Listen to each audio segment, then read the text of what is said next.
빗사이드 소프트라는 조그만 회사 운영하고 있는 사장입니다.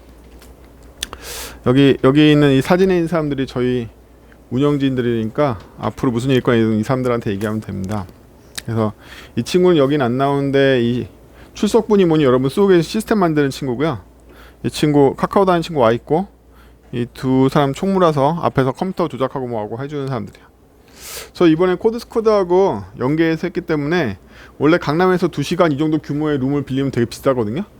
네, 어느 정도 가격을 합리적으로 해주셔서 여러분들이 2만원 내에 해결이 된 거예요. 아무도 안 계시죠 지금? 다 어디 갔습니다. 자, 여러분들이 지금 와 계신 이 자리는 코드스피치라는 제가 운영하는 스터디고요. 77회를 맞이하고 있습니다. 횟수는 13년차 정도 하고 있어서 국내에서 저보다 더 오래 스터디를 지속한 그룹은 없는 걸로 알고 있어요. 그리고 코드스피치는 총 4개의 과정으로 되어 있는데 첫 번째가 CSS 관련된 거고요. 두 번째는 기본 문법, 세 번째는 함수 객체, 네 번째는 프레임워크나 이제 디자인 패턴에서 다루게 됩니다. 여러분은 두 번째 과정인 문법의 기초 부분을 들으러 오신 거고요. 저는 기본적으로 이 스터디가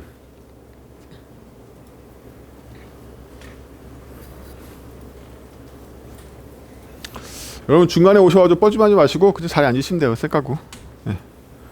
기본적으로 이 스터디의 대상이 누구냐면 개발자로 흥미가 진진하고 코드에서 탐구해 본 적이 있고 나름대로 삽질해 본 사람들을 대상으로 하고 있어요. 즉 무슨 얘기냐면 뭐 A가 뭐야 B가 뭐야 이런 거 안 가르쳐준다는 거예요. 어느 정도는 자기가 개발에 대해서 진지하고 개발을 잘하고 싶은데 현재 자기 직종이 무엇인지는 상관없어요. 자기가 디자이너인지 퍼블리셔인지 이런 건 중요치 않은데 난 개발이 너무 좋고 난 컴맹이 아니야. 난 컴퓨터를 더 잘하고 싶어. 난 개발을 하고 싶어. 이런 기본적인 마인드와 그 마인드를 바탕으로 뭔가 본인이 삽질을 해봤어 정도는 돼야지 이게 들을만 해요. 왜냐하면 제가 너무 밑에까지 친절하게 설명하지는 않는단 말이에요. 너무 밑에까지 친절하게 설명하는 건 여기 코드스쿼드에서 해주고 있잖아요. 그렇죠? 네. 화이트벨트에서 해주거든요. 그래서 또 팩켄가도 이제 기초반 너무 많이 있고 인터넷 온라인에서도 너무 많이 있잖아요. 그래서 그렇게까지 밑에까지 제가 내려가진 않는다는 거예요. 그래서 오늘 들어보시고 의견을 저한테 개인적인 메신저나 코드스피치 그 페이스북 그룹에다가 남겨주세요. 제가 수준을 꼭 그렇게 간다는 거 아니고 여러분들 의견들을 많이 모아서 조정할 때도 많이 있거든요. 그래서 제가 하는 말이 야 저거를 개발 생판 모르는 애들이 어떻게 알아들으라고 얘기하는 거지? 라고 생각하시면 맞는 거예요. 개발 생판 모르는 사람들 잘 몰라요. 잘 모릅니다. 원래 초보자를 대상으로 한다는 그 초보자 안에는 나는 개발자로 성공할 거야 혹은 나는 개발자로 취업할 거야. 나는 당당하게 개발자 대우를 받고 싶어. 그래서 나 개인적으로 많은 노력을 해왔어. 이런 게 가정되어 있는 초보자야. 맞습니다. 백. 자, 오늘은 6번째 시간 중에 첫 번째 시간인데 뭐 하냐면 프로그래밍이 뭐야? 라는 질문에서부터 우리는 어떻게 프로그래밍하는 게 바르게 프로그래밍하는 거지? 라는 것도 있고 자바스크립트의 기본 문법은 뭐지? 정도만 배울 거예요.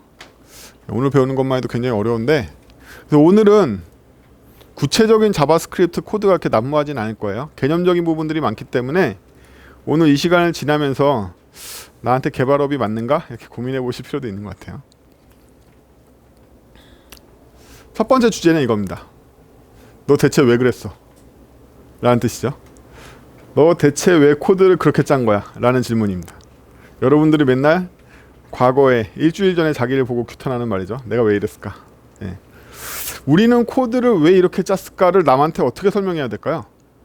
만약 이걸 설명하는 정당한 이론이 없다면 여러분들은 항상 까이겠죠. 나는 그렇게 생각 안 하는데 난 이게 바른 거라고 생각하는데 넌 이렇게 짜면 안 돼 라는 얘기만 듣게 됐거나 아니면 본인도 똑같은 얘기를 할 거예요. 뭐라고? 난 그거 싫어. 난 이렇게 할 거야. 그럼 프로그래밍 세계에서 정답은 없고 취향만 있는 건가? 혹은 구글이 컨벤션을 내리고 페이스북이 컨벤션을 내리면 그들이 진리인가? 5년 전에 페이스북이랑 회사 별명치도 않았었는데 그때도 진리인가? 구글이 2명이서 창업했을 때도 그때도 진리인가? 아니면 직원 수 순으로 진리가 정해지는 걸까요? 네이버가 컨벤션 내리면 우리나라에도 법인가? 그렇진 않잖아요. 그럼 무엇이 바른 프로그래밍이고 어떻게 짜는 게 좋은 프로그램이라서 내가 왜 이렇게 했는지 설명할 수 있을까? 라는 거부터 시작하지 않으면 우리가 왜 공부를 하는지, 무엇을 위해서 공부를 하는지 굉장히 어렵겠죠. 오늘 처음 시간에서는 자바스크립트에 대한 기본 이전에 개발에 대한 기본을 좀 짚어볼 거예요. 이런 고민 해보셨어요? 보통 코드스코드라든지 패킹 같은 데 다니셔서 공부하시면 바로 실무적인 지식이나 아니면 책에 있는 내용들을 바로바로 주입하려고 그런단 말이에요. 근데 사실은 그것들은 그렇게 중요치 않아요. 왜냐하면 자바스크립트도 언젠간 없어지겠죠. 다른 언어로 대체되고 다른 언어들이 그러하듯이 지식이라는 건 말하자면 한강물처럼 흘러가는 녀석이에요. 저희가 지식을 끊임없이 추구한다고는 하지만 시간이 지나면 언젠가 옵시 같은 운영이 돼서 스위프트로 대체되겠죠. 그렇죠? 많은 고통받는 사람들 있죠. 예. 안드로이드도 어떻게 될까요? 지금 분위기대로라면 자바 전체가 쓸모없어도 전부 다 코틀린으로 갈아타기 기세죠. 예. 이런 식으로 지식에 너무 집착하시면 지식은 강물처럼 떠나가기 때문에 구태연하게 붙잡고 있다 같이 떠내려가는 수가 있어요. 그럼 지식 이전에 지식과 상관없이 변하지 않는 거, 프로그램에 대한 여러 가지 철학이나 방향성이라고 볼 수 있겠죠. 이걸 정립하고 어떠한 언어를 대하는 자세를 갖지 않으면 지식에만 휩쓸려 다니게 돼요. 그러면 이런 말을 하게 되는 거죠. 앵귤러가 최고야, 자바가 최고야, 뭐 이런 말들을 하게 된단 말이에요. 혹은 PHP는 나빠, 뭐 이런 식으로 자바스크립트는 지옥이야, 뭐 이런 얘기 많이 들어보셨잖아요. 그 사람들은 본인들이 추구하는 어떤 지식에 얽매여 있다고 볼 수 있겠죠. 근데 같이 떠내려가는 수가 있어요. 과거에도 많은 예가 있습니다. 파워빌더, C빌더 혹은 자바 옛날 버전 스트럭 같은 것들을 집착하다가 같이 떠내려가는 사람들이 얼마든지 있다는 거예요. 여러분들도 어떠한 언어나 지식을 배울 때 그 지식과 같이 떠내려가고 싶지 않다면 거기에 흔들리지 않는 철학적인 기반을 마련하실 필요가 있어요. 자, 그래서 이 질문 다시 너 왜 이랬어? 에 대한 생각을 좀 더 해봅시다. 우리가 왜 이랬어를 근본적으로 이루는 문제는 가장 기저에는 철학적인 문제가 있다고 생각을 해요. 철학은 대단한 게 아니고 여러분들이 일관성 있게 생각해야 하는 그 가치관, 변하지 않는 가치관을 철학이라고 간단하게 정의해 두죠. 그럼 사람마다 다 철학적인 가치관이 틀릴 텐데 이걸 어떻게 일관성 있게 정의하냐? 그런 건 생각하지 않고요. 그저 지금 우리가 쓰고 있는 컴퓨터 체계가 대부분 양키 애들이 만든 거잖아요. 그래서 양키들 주류가 생각하고 있는 근대 철학 사조에 대해서만 잠깐 짚어볼까 해요. 그렇죠? 과거에 칸트, 아리스토텔레스, 플라톤 이럴 때까지 안 올라가도 근대의 산업혁명 이후에 서양 세계를 지배하고 있는 철학 사조는 크게 두 가지로 볼 수 있습니다. 첫 번째는 산업혁명 이후에 대두된 합리주의라는 게 있어요. 이 합리주의에 따르면 합리성이 사고하는데 가장 큰 기준이라고 바라보는 관점이에요. 근데 이 관점은요, 마치 중세의 신을 위해서 인간은 희생해도 돼 라는 관점을 가졌던 거와 마찬가지로 인간성 PPL 나왔죠. 그래서 산업혁명 시대에 애들도 다 동원돼서 일터에 끌려나가지고 3살 때부터 일하고 막 이런 일이 벌어진단 말이에요. 그러니까 르네상스 운동장처럼 똑같은 일이 벌어졌어요. 그거 합리성만으로 세상을 바라보면 안 된다. 그래서 여기에 대응하는 철학사조가 상대주의입니다. 그래서 근대 철학사조는 상대적이면서 합리적이라고 볼 수 있어요. 이건 프로그래밍 세계에도 그대로 반영이 되어 있습니다. 예를 들면 우리가 클래스 구조를 짠다고 하면 자식 클래스는 영원히 자식 클래스인가요? 아니겠죠. 부모 클래스 입장에서는 자식 클래스면 그 자손 클래스 입장에서는 부모 클래스인 거죠. 더 나아가서 윈도우즈라는 OS가 있고 그 위에 돌아가는 JVM이라는 프로그램을 생각해 봅시다. 그러면 JVM 입장에서 윈도우즈는 플랫폼이지만 자바 프로그램 입장에서 JVM은 플랫폼이겠죠. 즉 어느 한 프로그램을 이건 어플리케이션이야, 이건 플랫폼이야 라고 정의할 수 없다는 거예요. 프로그램 전반적으로 이 상대적인 관점이 다 정의되어 있기 때문에 여러분들을 굉장히 혼란하게 합니다. 여러분들은 어떻게 생각하고 싶냐면 하나로 정의되고 불변했으면 좋겠어요. 네가 3이라고 그랬잖아. 그럼 계속 3 아니야? 이렇게 얘기하고 싶단 말이에요.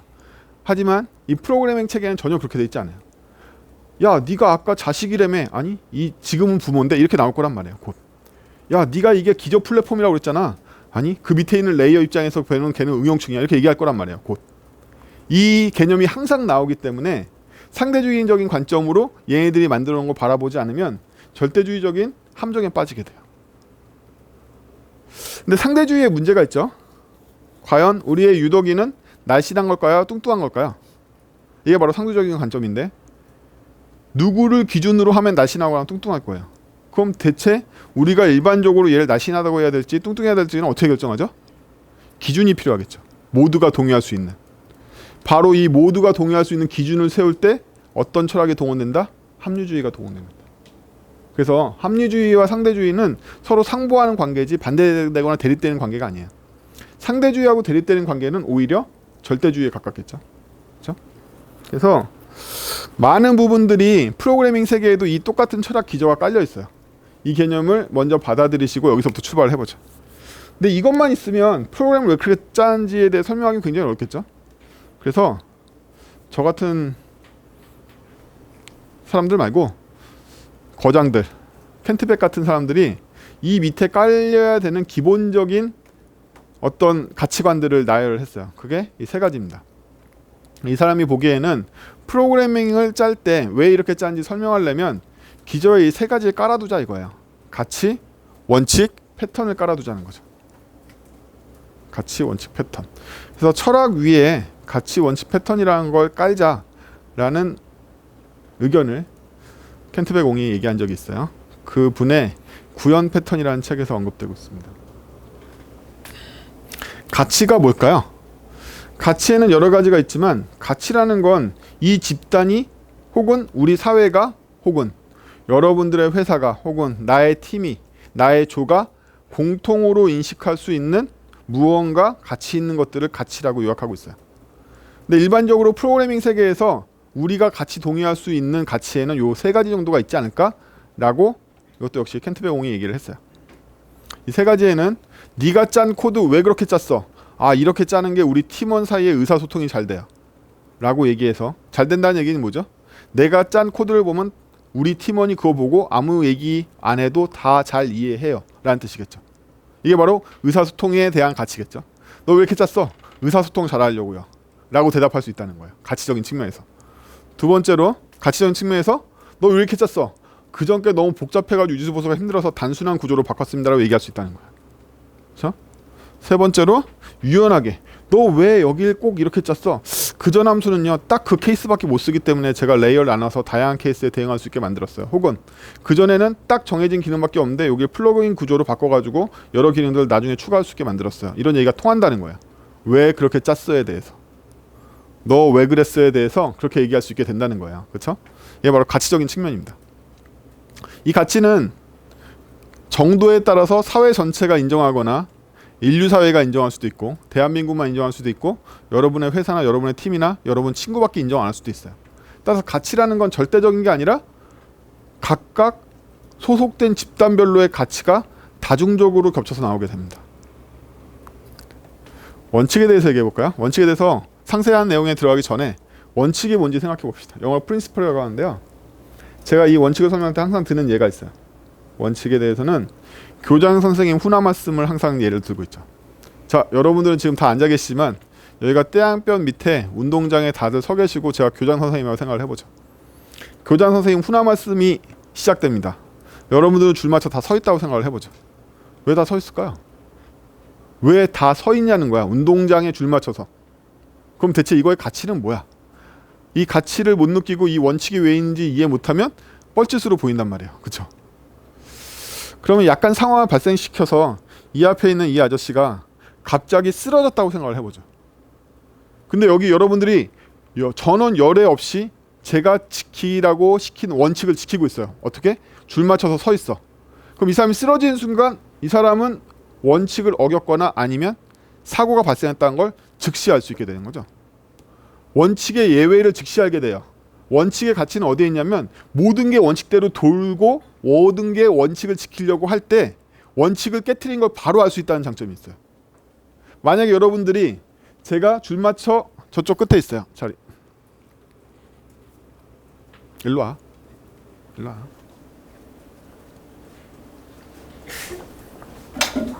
만약에 학교에서는 분명히 교장 선생님 훈화 말씀하는 동안 운동장에 사열 맞춰 서 있으라고 했는데 원칙을 안 지켜. 어떤 애는 누워있고 어떤 애는 앉아있고 어떤 애는 화장실 갔다 오고 이런다고 생각해보죠. 이 사람이 진짜로 아파 쓰러졌는데 빨리 알아차릴 수 있을까요? 얘가 그냥 퍼져서 누워있는 건지 아파서 누워있는 건지 알 방법이 없죠. 그래서 원칙을 정해놓으면 원칙의 예외를 즉시할 수 있게 되는 가치가 발생해요. 이게 바로 원칙의 가치입니다. 그래서 언제나 그 원칙을 지키려고 해라. 왜? 그 원칙을 깨트리고 있는 애들은 잘못되다는 걸 즉시 알 수 있으니까. 그럼 이 원칙을 정할 때 굉장히 중요한 것들만 원칙으로 정해놔야겠죠. 항상 지켜야 되니까 힘들잖아요. 수고로움이 많이 들어간단 말이야. 따라서 가치보다 원칙을 정할 때는 더욱더 신중해야 돼요. 더욱더 신중해야 된다. 이러한 원칙이 프로그래밍 세계에도 있을까요? 대표적인 세 가지를 제시해보고 있습니다. 첫 번째로는 지역화. 이건 말하자면 여러분들이 이해하기 쉽게 전역 변수 쓰지 말고 지역 변수 써 라는 얘기예요. 어떤 일을 만들 때 전체적으로 영향을 끼치게 하지 말고 국지적으로 영향을 끼치도록 만들어라. 항상 이 원칙을 고수해. 이 변수는 전역 변수라도 이 프로그램 잘 작동하는데요? 그러지 마. 무조건 지역화할 수 있을 만큼 계속 지역화를 해 라는 원칙을 지키라는 거죠. 그럼 우리는 그 원칙을 깨고서 이게 분명히 지역화될 수 있는 변수인데 전역화 시켰거나 범위가 더 넓은 스코프를 잡아주면 잘못했다고 그냥 판정해 버리라는 거예요. 원칙이니까. 야, 이건 더 지역화로 만들어야 돼 라고 원칙을 세우라는 거죠. 두 번째로 중복 제거. 야, 똑같은 로직이 왜 두 번 나와? 한 번만 나오게 만들어. 이것도 그냥 원칙으로 지키라는 거예요. 왜? 수정할 때 두 군데를 동시에 수정하면 굉장히 어렵거든요. 한 번 구현은 되지만 수정, 유지보수 두 번째 구현이 불가능해져요. 그렇겠죠? 그래서 중복 제거도 발견되면 이것저것 따지지 말고 무조건 틀렸다고 보고 원칙대로 중복을 제거하는 데 집중해라 라는 원칙인 거죠. 세 번째로 대칭성. 이건 사람 특징에 기인하고 있어요.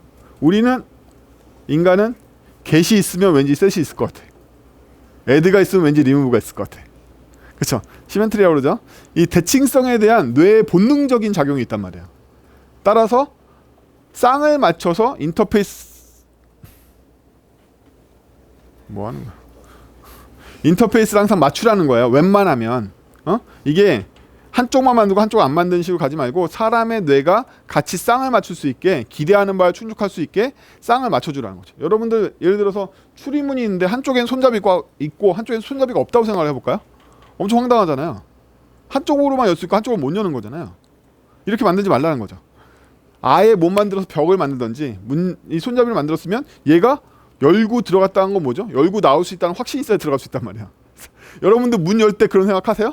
내가 열고 들어갔지만 못 나올 거야 이렇게 생각 안 하시잖아요. 그렇죠? 그렇죠? 네. 그래서 그러한 관점. 예를 들면 별거 아니에요. 이 문이 한쪽 방향으로밖에 안 열리는데 열 때는 밀고 들어가면 되잖아요. 그럼 나올 때 여러분들 이거 당연히 열고 나올 수 있다고 생각했는데 이쪽으로 안 밀리는데 손잡이가 없어. 못 나오는 거잖아요. 그렇죠? 이런 문이 있을 거라고 기대 안 하시잖아요. 문을 열 때. 마찬가지로 프로그램 짤 때도 get을 만들었으면 set을 만들어서 혹은 이러면 이건 get셋이 쌍이 안 맞다라는 힌트를 충분히 줘서 만들라는 거예요. 대칭성을 지켜라라는 거죠. 이것들은 절대적인 원칙이 아니라 켄트백이 제시해본 원칙 중에 하나예요. 이런 식으로 원칙을 좀 정해놓고 써라. 니네 팀에서, 니네 회사에서, 니네 나라에서. 그렇죠? 여기 나라는 꼭 대한민국이 아니에요. 자바 나라 뭐 이런 거죠. 어쨌든 그런 거예요. 근데 이 원칙들도 많아지면 지키기가 굉장히 어렵다. 원칙은 지키기 더 어려워요. 항상 지켜야 되기 때문에 까다롭다. 원칙은 최소화시키는 게 좋으니까 좋은 원칙들 몇 개만 골라서 회사에서 항상 하게 하는 거죠. 어떤 식으로 하게 하죠? CI 같은 지속적인 통합을 구현할 때 아예 컨벤션에 때려 박던지 코드 분석기가 리뷰하게 만들던지 이런 애들이 원칙인 거죠. 네. 그래서 자주 사람들이 혼동하는 게 원칙이 컨벤션이라고 착각하는 분들도 굉장히 많아요. 하지만 그렇진 않죠. 이건 보다 추상적인 수준의 원칙도 있는 거예요. 마지막으로 패턴이 있습니다. 패턴은 다른 말로 선배들의 경험이라고 얘기를 해둘까요? 우리는 미래를 예측할 수 없거나 상황에 대해서 처음 당하면 모를 거라고 생각하지만 사실은 그렇지 않아요. 예를 들면 제가 여기 유리컵을 두고 유리컵을 눕혀서 쭉 굴리면 0.2초 후에 떨어질 건데 0.2초 전에 이게 떨어질 거 모른단 말인가요? 알고 있어요. 떨어지면 깨질 것도 알고 있다는 거죠. 미래가 어떻게 될지 불확정적일 것 같지만 사실은 예상할 수 있는 일도 많다. 그러면 유리컵 떨어진 거 정도야 예상할 수 있죠. 그렇죠? 우리들 같은 지능에선 유리컵 떨어진 거 정도가 예상이 되지만 선배들은 더 복잡한 것도 이미 경험을 통해서 예상할 수 있게 된 거죠. 따라서 여러 가지 상황에 선배들이 미리 가본 길들을 미리 알 수 있다라면 유리컵이 깨트리는 일을 많이 줄일 수 있겠죠. 그렇죠? 근데 그 사람들 얘기 들어봤는데 나한테는 안 맞아 라고 자만하시는 경우가 있어요. 여러분들이 충분히 선배들의 얘기를 조사해보지 않은 걸 수도 있어요. 그렇죠? 재미있는 얘기를 드리자면 컴퓨터 프로그래밍의 역사를 약 60년 정도로 보고 있는데 이제 한 70년 정도 됐죠. 역사상 디버깅 비용이 줄은 경우가 없어요. 예전에도 전체 개발 비용의 60% 정도가 디버깅 비용이었는데 지금도 똑같아요. 전혀 나아지지 않았습니다. 그런 면에서 보면 여러분들이 개발하면 전체 100시간 중에 개발까지 소요되는데 40시간, 그거 때려잡아 수정해가지고 제대로 만드는데 60시간 걸려요. 이 비율이 변하지 않아. 그 옛날 애니악 쓸 때부터 지금까지. 그래서 선배들의 조언이 유용하다는 증거인 거죠. 예. 사람이 안 되니까. 사람이라는 게 별로 진화하지 않았다는 얘기인 거죠. 선배들의 조언은 항상 이 귀담을만 한 거예요. 그래서 그런 모든 것들을 합쳐서 패턴이라고 부릅니다. 그래서 이 패턴들은 어떤 식으로 나타나냐? 개발론에 뭐 있죠? 함수 지향 개발, 객체 지향 개발, XX 지향 개발, 테스트 주도 개발, 뭐 등 이런 것들 있죠. 개발론들. 그 개발론들은 절대적인 진리가 아니에요. 선배들이 해봤더니 이렇게 개발하면 되게 좋더라 이런 거예요. 그렇죠? 설계론 마찬가지. 어떠한 식의 설계 구조를 쓸 건가, 3티어를 쓸 건가, 서버 퍼블리셔 모델을 쓸 건가, 뭐 퍼포먼트 저장성 어떻게 분리할 건가, 클라우드 모델을 어떻게 할 건가, 전부 다 정답이 있는 게 아니라 그 사람들의 경험인 거죠. 예. 경험도 반복되면 진리에 가까워져요. 제가 경영학과 나왔는데 경영학은 대표적으로 어떠한 산술적인 이론 체계를 쓰는 게 아니에요. 경영학과 상관없이 경영자들의 경험을 모은 게 경영학이라고 봐도 돼요. 그렇죠? 원래 과학기술은 연역적으로 도출되는 게 많아요. 대부분의 학문도 다 연역적으로 도출됩니다. 마찬가지로 이쪽이 연역적으로 경험을 통해서 이론이 나왔다고 해서 걔네들이 이러한 식의 이론 베이스보다 약할 거라고 생각하시면 안 돼요. 더욱더 강할 수 있어요. 왜냐하면 검증을 많이 했기 때문이죠. 예. 그 외에도 실제로 적용할 수 있는 패턴. 제가 아까 지금까지 한 얘기가 어디 책에 있다? 켄트백의 구현 패턴이라는 책에 있다고 그랬죠. 켄트백의 구현 패턴은 뭐냐면 너 함수 언제 쓸 거야? 넌 변수를 언제 몇 개를 만들어야 되는데? 어느 시점에 배웠을 거야? 뭐 이런 책이에요. 뭐 이런 것도 패턴이 있어? 뭐 이런 생각을 하시겠죠? 야, 너 그 정도면 클래스 만드는 것보다 함수 쓰는 게 나아. 야, 너 그렇게 함수 짤 거면 함수 2개로 분리하고 인자수 줄여봐. 뭐 이런 고민 안 해보시잖아요. 이것도 패턴이 있다는 거예요, 심지어. 이게 구현 패턴 내용이거든요. 디자인 패턴은 좀 다른 얘기죠. 네가 객체 지향 프로그래밍을 하는데 객체끼리 관계를 이렇게 묶어봐. 이 문제는 이런 식으로 객체를 구성하는 게 좋아. 뭐 이런 얘기거든요. 예, 이런 식으로 이 실제 적용할 수 있는 패턴 사례들도 다양한 케이스로 나와요. 자바 같은 경우는 J2E 패턴이라는 것도 있고, 뭐 MS에서는 엔터프라이즈 패턴이라는 책을 정기적으로 발간하고 있고, 뭐 이런 여러 가지 차원들의 패턴들이 있거든요. 걔네들은 저희가 실무에 직접 적용해 볼 수 있는 진짜 패턴들인 거죠. 그래서 이런 세 가지의 기본적인 기저를 또 깔아서 철학 외에도 설득할 수 있는 게 많이 있는 거죠. 너 왜 이렇게 했어에 대한 얘기를 저희는 지금 계속 하고 있는 거예요. 너 왜 이렇게 했어? 이제 굉장히 변명을 될 수 있는 게 많아졌잖아요. 그렇죠? 이만큼 내가 왜 했는지 헛소리 할 수 있단 말이에요. 보통 이 정도 실드 치면 사람들이 접근 못 합니다. 그렇죠? 이제 이길 수 있어. 거룩한 헛소리로 다 이길 수 있다는 거죠.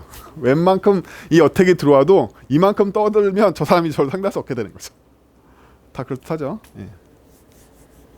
이런 것부터 가르쳐요. 일단 자기를 보호해야지 우리가 멘탈 지키면서 개발을 계속할 수 있을 거 아니에요. 근데 처음 배우자마자 맨날 까지기만 하고 남들이 맨날 욕하기만 하고 대응할 말도 없고 죄송합니다만 하다 보면 개발자 포기한단 말이에요. 이것부터 가르치는 거야. 일단 내가 왜 이러는지 날 보호하자. 이만큼의 헛소리를 자기를 보호할 수 있고, 마지막 단계는 동기예요. 이 모든 것들은 뭘 향하고 있냐면, 그래서 내가 왜 이렇게 했는지 하나의 동기를 가리키고 있습니다. 이 동기는 가장 중요한 게 뭘까요? 당연하게도 돈입니다. 내가 왜 이렇게 만들었냐면 이게 싸게 먹혀서, 야, 너 왜 그래프 내가 짜랬더니 그래프 솔루션 사왔어. 회사 비용 들게. 아니에요. 제가 그거 만들면 비용 3배로 들어요. 이런 얘기죠. 너 왜 앵귤러 짰어? 제가 이거 바닥부터 만들면 지옥입니다. 앵귤러 쓰는 게 훨씬 나아요. 이거 다 비용에 대한 얘기예요. 왜? 개발이라는 건 근본적으로 비용이 어디서 발생한다? 시간에서 발생하기 때문에 그래요. 여러분, 제가 사장이잖아요. 여러분 노트북 좋은 거 사주고 컴퓨터 좋은 거 사주면 다 껌값이에요. 여러분들 그 급여에 비하면. 여러분들 3달 돌면 아무리 비싼 컴퓨터 봐요. 여러분 3달 월급이 더 크단 말이에요. 그렇죠? 그래서 이 장비 같은 건 소프트웨어 개발에서 안 쳐도 돼요. 인건비밖에 없다고 봐도 돼. 저희는 거의 인건비 100% 사업에 가까운 굉장히 하드한 사업이에요. 여러분들 편의점 가서 아이스크림 1,000원 주고 사 먹으면 아이스크림 원가 얼마인지 아세요? 130원이야. 공장 독가가. 깜짝 놀랐죠. 보통 130%의 공장 독가가 들어온단 말이에요. 그럼 그 130원이 공장 독가면 대체 아이스크림 원가는 얼마야? 52원. 1,000원짜리 아이스크림 먹으면 여러분 52원짜리 원가를 먹는 거야. 응? 보통 사업 구조가 그래. 보통은 다 그래. 유통비가 엄청나게 많이 드는 구조야. 근데 컴퓨터 사업은 원가율이 인건비 100%야. 세상에 제일 비싼. 당연히 회사들이 주구장창 망하는 이유가 있는 거죠. 뭐 남길 게 없는 거죠. 뭐만 남길 수 있다? 뭐만? 뛰어난 개발자가 로스 없이 효과적으로 개발했을 때만, 너 왜 그렇게 했어를 설명할 수 있는 코드를 만들었을 때만 그 회사가 살아남을 수 있어요. 나머지는 다 망해. 인건비 100%이기 때문에. 여러분들은 자기 코드를 이렇게 설명하지 못했다는 얘기는 시간을 엄청 쓴다는 얘기고, 그럼 회사는 망하는 거예요. 회사만 망하지 않아요. 여러분들도 망하지. 예. 왜냐하면 시간을 많이 쓰는 나쁜, 여기서 의사소통하는데 비용을 많이 발생시켜. 즉 시간을 많이 발생시켜. 얘가 만든 건 복잡해가지고 딴 사람은 안 받으려고 그래. 또 비용을 발생시켜. 얘가 만든 건 딱 거기밖에 못 쓰고 뭐 하려고 그러면 다 뜯어 고쳐야 돼. 또 비용 발생시켜. 그렇죠? 얘는 전역 변수를 건드려가지고 그거 하나 건드렸다가 와장창하고 모듈 7개가 다 깨져. 그렇죠? 얘는 함수 똑같은 거 3개 짜가지고 그거를 하나 수정했는데 여전히 잘못되고 있어. 얘는 개수 만들어낸 셋은 어디 있는 거야? 봤더니 다른 클래스에 있어. 미치고 환장하는 거죠. 그렇죠? 이런 걸로 여러분들도 망하고 회사도 망하고 다 같이 망하는 거예요.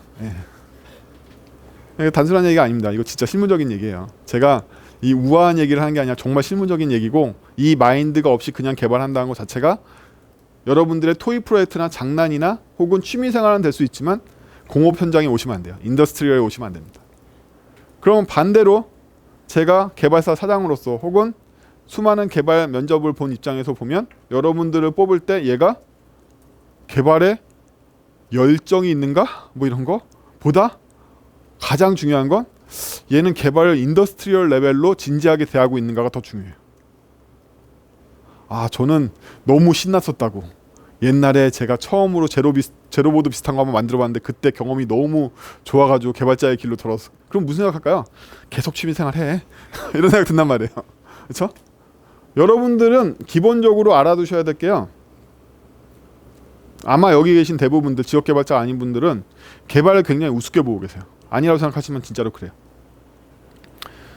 여러분들이 어떤 분야라도 좋아요. 나는 오늘부터 시계공이 될 거야. 혹은 나는 도배장이가 될 거야. 미장이가 될 거야. 용접을 배워야지. 이렇게 생각하실 때 6개월짜리 국비 지원을 받고 나면 나는 연봉 3천의 개발자가 될 수 있어라고 그렇게 생각하신 직업이 하나라도 있어요? 개발자밖에 없죠. 거기까지 우습게 보고 있는 거죠. 이 직업을. 그 연봉을 받는 직업을 거기까지 우습게 본단 말이에요. 그렇게까지 우습게 보이고 있는 거죠. 이 직업이. 그렇죠? 제가 직원을 뽑아보면 너무 개발자 하고 싶다는데 컴맹인 애들 너무 많아. 그 정도로 우습게 보이고 있는 직업이에요. 그렇기 때문에 그 마인드를 고쳐먹는 순간 굉장히 인재로 보이게 됩니다. 대다수가 그렇게 보고 있기 때문에 오히려 거기에 답이 있다고 할 수 있죠. 여러분들이 개발이라는 학문 말고, 취미 말고 개발이라는 직업을 다른 직업과 동등하게, 여러분들 의사 변호사 6개월 국비 지원 과정 뛰고 나면 의사 변호사 되는 건가요? 그럼 개발자는 의사 변호사보다 전문 지식이 부족할 거라고 생각하시는 거죠. 그렇죠? 의사 변호사는 왜 그렇게 안 봐? 6년 동안 전공한 다음에 인턴 막 한 2년들 하고 그 다음에 대학 병원에서 3년 썩어야지 개업이 된다. 왜 그렇게 생각해? 개발은 왜 그렇게 안 타고라고 생각하시냐는 거예요. 왜 학원 3개월 다니면 나는 네이버에 취업이 돼서 연봉 5천 받고 있을 거, 왜 이렇게 생각하냐는 거지. 거기까지 우습게 본다는 거예요. 개발을. 그러니까 직업 개발자가 되기 굉장히 어려운 거예요. 대부분 그래서 그 진지함 때문에 중간에 포기하게 되는 거예요. 그렇죠? 앞으로 개발자로서 난 의사보다 돈을 더 벌어야지 생각하면 의사보다 더 많이 노력하는 개발자가 돼야지라고 생각하시면 되게 간단합니다. 네. 그렇죠? 여기까지가 여러분들이 개발을 할 때 고려해야 되는 마인드, 생각에 대한 도구였어요. 여러분들은 여기 있는 하얀 글씨가 중요한 게 아니라 이러한 도구들을 이용해서 남들이 날 공격했을 때 거대한 방어벽을 세워봐야지라고 마음속에 잘 간직해 주시길 바라요. 야, 이 헛소리 하는데 40분 같네요. 조금씩 생각이 좀 달라질 거예요. 자, 이제 그래서 여러분들이 대학교에서 컴퓨터 과학개론이라는 교양이 있는데, 저 때는 그게 교필이었는데 요즘 대학생들은 그게 교필이 아니라서 안 들은 사람도 많단 말이에요. 전공자들이라 듣겠지만 그거에 관련돼서 약간의 컴퓨터가 어떤 건지, 컴퓨터가 어떻게 구동하는지, 그리고 프로그램이 무엇인지에 대해서 생각해보는 시간을 갖도록 하자. 제가 면접 볼 때 얘가 마음에 안 들어. 괴롭히고 싶어. 혹은 귀여워서 괴롭히고 싶어. 그럼 무슨 질문을 내는지 아세요? 되게 간단해요. 야, 컴퓨터가 뭔지 말해봐. 프로그램이 뭔데? 이렇게 물어본단 말이에요. 프로그램이 뭔지 대답하실 수 있는 분이 여기 얼마나 있을까요? 별로 없어요. 그렇죠? 원래 가장 엘레멘터리한 걸 물어보는 게 가장 어렵죠. 가장 많이 알아야지 그 엘레멘트를 대답할 수 있으니까. 우리는 그 기초부터 알아볼 거예요. 우리는 개발을 하는 걸 곰곰이 생각을 해봅시다. 차근차근 나눠서. 여러분들이 이해할 수 있는 수준은 이 수준이니까. 그럼 먼저 랭귀지로 되어 있는 코드를 짜실 거예요. 그쵸? 자바스크립트가 됐든 옵시가 됐든 스위프트가 됐든 자바가 됐든 우리가 알고 있는 프로그래밍 언어라는 그 언어의 형태로 정확하게는 텍스트 파일을 만드시고 계실 거예요. 그쵸? 이 다음 단계는 뭘까요? 머신 랭귀지라는 걸로 번역을 해줍니다. 컴파일러가. 그렇죠? 이때는 더 이상 사람이 읽을 수 있지 않고 기계가 읽을 수 있는 코드로 바꿔줘요. 그래서 우리 코드는 텍스트 파일에서부터 기계가 읽을 수 있는 또 다른 텍스트 파일일 수도 있고 아닐 수도 있고 그렇게 번역이 돼요. 이 번역하는 과정에서 컴파일러 같은 게 개입을 하죠. 근데 일부 사람들은 그냥 이 머신 랭귀지가 더 편할 때도 많아요. 이거 진짜 뻥 같죠? 물론 지금 쓰고 있는 i7용 명령어 세트 같은 게 편하진 않겠죠. 그건 굉장히 어려우니까. 근데 전기밥솥에 들어간 조그만 IC 이런 애들은요. 그냥 이 기계 코드가 몇 줄이 안 되기 때문에 이거 보는 게 더 편할 때도 있어요. 괜히 이걸 C코드로 바꾸는 것보다는 명령어가 5개밖에 없다고 생각해보세요. 01서부터 05번까지. 그럼 외울만 하잖아요. 01번은 밥솥 시작이야. 02번은 밥솥 끝이야. 뭐 이렇게 몇 개 안 된다고 생각하면 그냥 기계 코드가 나열되는 게 더 편할 때도 있어요. 그렇죠? 그래서 전기밥솥에서는 보통 8비트 프로세서 들어가는 G80 같은 거 명령어 세트 몇 개 안 돼요. 진짜로 몇 개 안 돼요. 이런 애들은 그냥 기계어로 펼쳐져 있는 게 그렇게 암호가 아니에요. 그냥 볼만 하다는 거예요. 진짜로. 이 잘난 척하는 게 아니라 정말 볼만 해요. 그냥 4비트 프로세서는 어떻게 써요? IC가 2비트나 3비트로 작동할 때는 그냥 명령어 세트를 보는 게 더 편해요. 이걸 괜히 C로 갖다가 번역하는 것보다 그냥 제가 직접 헥사 코드를 짜는 게 더 편하단 말이에요. 그렇죠? 그래서 이거 꼭 먼 나라 이웃 나라 얘기 아니라는 거예요. 일부 엠베디드 개발자들은 그냥 이걸로 짜는 경우도 많고, 그렇죠? 이 보통 이제 복잡하거나 고성능 프로세스를 상대할 때는 이걸 짜겠죠.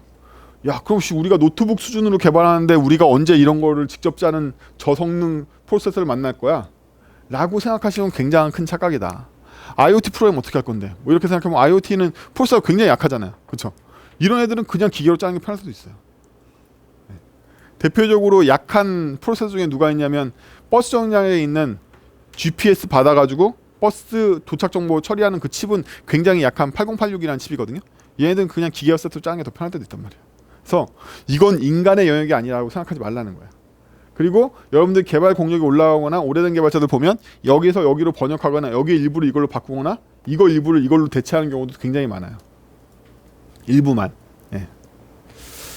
자, 그 다음 단계는 뭐죠? 그러면 얘가 덩그라니 하나의 파일이 됩니다. 자바라면 클래스라는 파일이 될 테고요. 자바스크립트는 스크립트 언어니까 좀 예외를 하고 C 같은 경우에는 C의 바이너리 파일이 만들어질 거예요. 뭐 SH가 됐든 뭐가 됐든, 그렇죠? 파일이 만들어지고요. 그 다음 단계는 뭐죠? 이 파일을 저희가 클릭하면 메모리에 로드가 돼요. 여러분들 파일 만들었다고 실행되는 거 아니죠? 여러분들 컴퓨터에 워드 EX가 있다고 걔가 실행되고 있는 게 아니잖아요. 그럼 EX 파일을 더블 클릭해야지만 드디어 윈도우 메모리에 올라가고 그 다음에 실행되기 시작한단 말이에요. 이 과정, 파일이었던 애가 컴퓨터 주 메모리로 올라가는 이 과정을 저희는 로드라고 불러요. 이 로드한 이후에나 드디어 실행을 할 수 있게 됩니다. 그렇죠? 실행을 다 하면 당연히 종료돼요. 종료됩니다. 이게 기본적인 흐름이죠. 그래서 파일이 만들어지고 난 이후에는 어떻게만 하죠? 여기만 돌리고 있는 거죠. 만드는 과정은 여기고 잘못 만들었으면 여기까지 다시 올라가는 거죠. 근데 여러분들이 천재 개발자야. 그러면 파일만 수정해도 돼요. 예. 이 농담인 것 같지만 톰캣이나 스프링 같은 녀석들은 파일만 수정하는 경우도 많아요. 여기까지 안 가고. 예. 거기에 있는 그 서블릿 클래스 파일을 그냥 바이트 코드 보고 이 새끼 막 수정하려고 그런단 말이에요.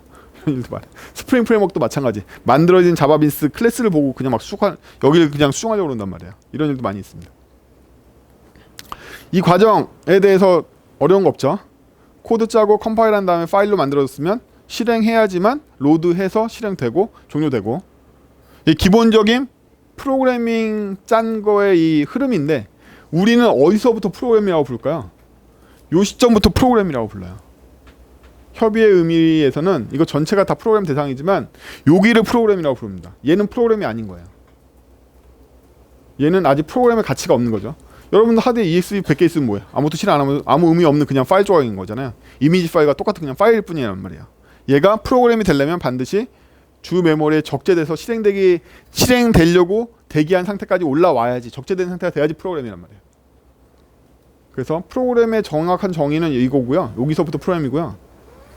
그럼 정확하게 이 로드라는 행위가 프로그램은 아니고 메모리에 적재되어 있는 그 녀석, 걔가 프로그램인 거예요. 파일에서부터 로드에서 주 메모리에 적재된 녀석, 고기만 프로그램인 거예요. 고기만. 응? 고기만. 그럼 우리 이 프로그램 만드는 행위를 뭐라고 그런다? 프로그래밍이라고 하는 거예요. 사실은 여기도 다 프로그래밍의 일부인 거예요. 여기도 전부 다 프로그래밍의 일부입니다. 사실은. 여기만 프로그래밍이 아니라 사실은 여기까지 다 프로그래밍이에요. 실행은 저희가 안 하죠. 기계가 하죠. 거긴 프로그래머의 영역이 아니죠. 기계가 할 거니까. 하지만 로드까지는 다 프로그래머의 영역이에요. 네. 실제로 로드 복잡하게 되죠. 저희가 EXE 하나 딱 누르면 끝나는 거 아니죠. 그 프로그램이 다른 애들 다 로드하기 시작하고 다 적재하기 시작하고 적재했다 풀었다 막 이러면서 작동하거든요. 그래서 이 동네 전부 다 프로그래머가 통제하는 영역인 거예요.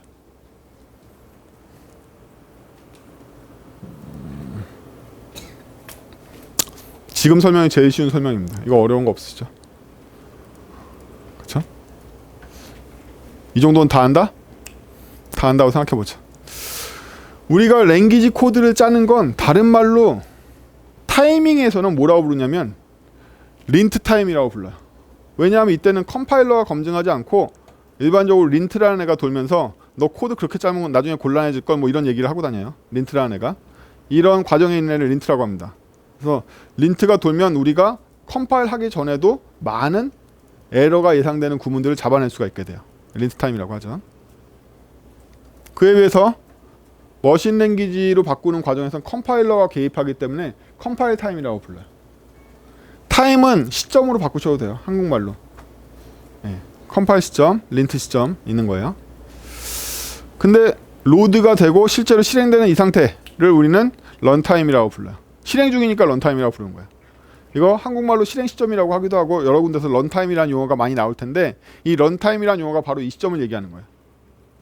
자, 그래서 컴파일 시점에 에러가 발생하면 여기서 걸린 거고 린트 시점에 에러가 발생하면 여기서 걸린 거죠. 런타임에 에러가 발생하면 이 시점에 걸린 거죠. 그렇죠? 에러가 어느 시점에 발생하는 게 행복할까요? 린트 타임에 발생하는 게 컴파일도 안 하니까 좋겠죠.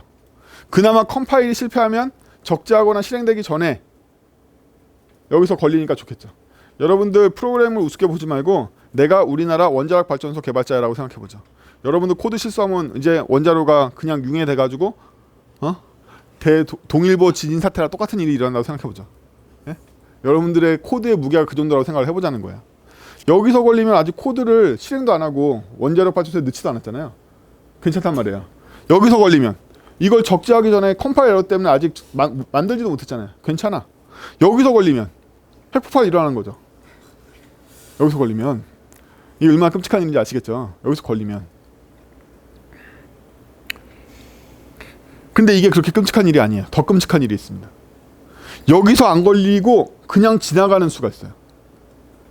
그래서 여러분들 핵폭발은 너무 이게 먼 나라 이웃 나라 얘기 같으니까 좀 더 수준을 낮춰서 여러분들이 급여 프로그램을 만드는 담당자라고 생각을 해봅시다.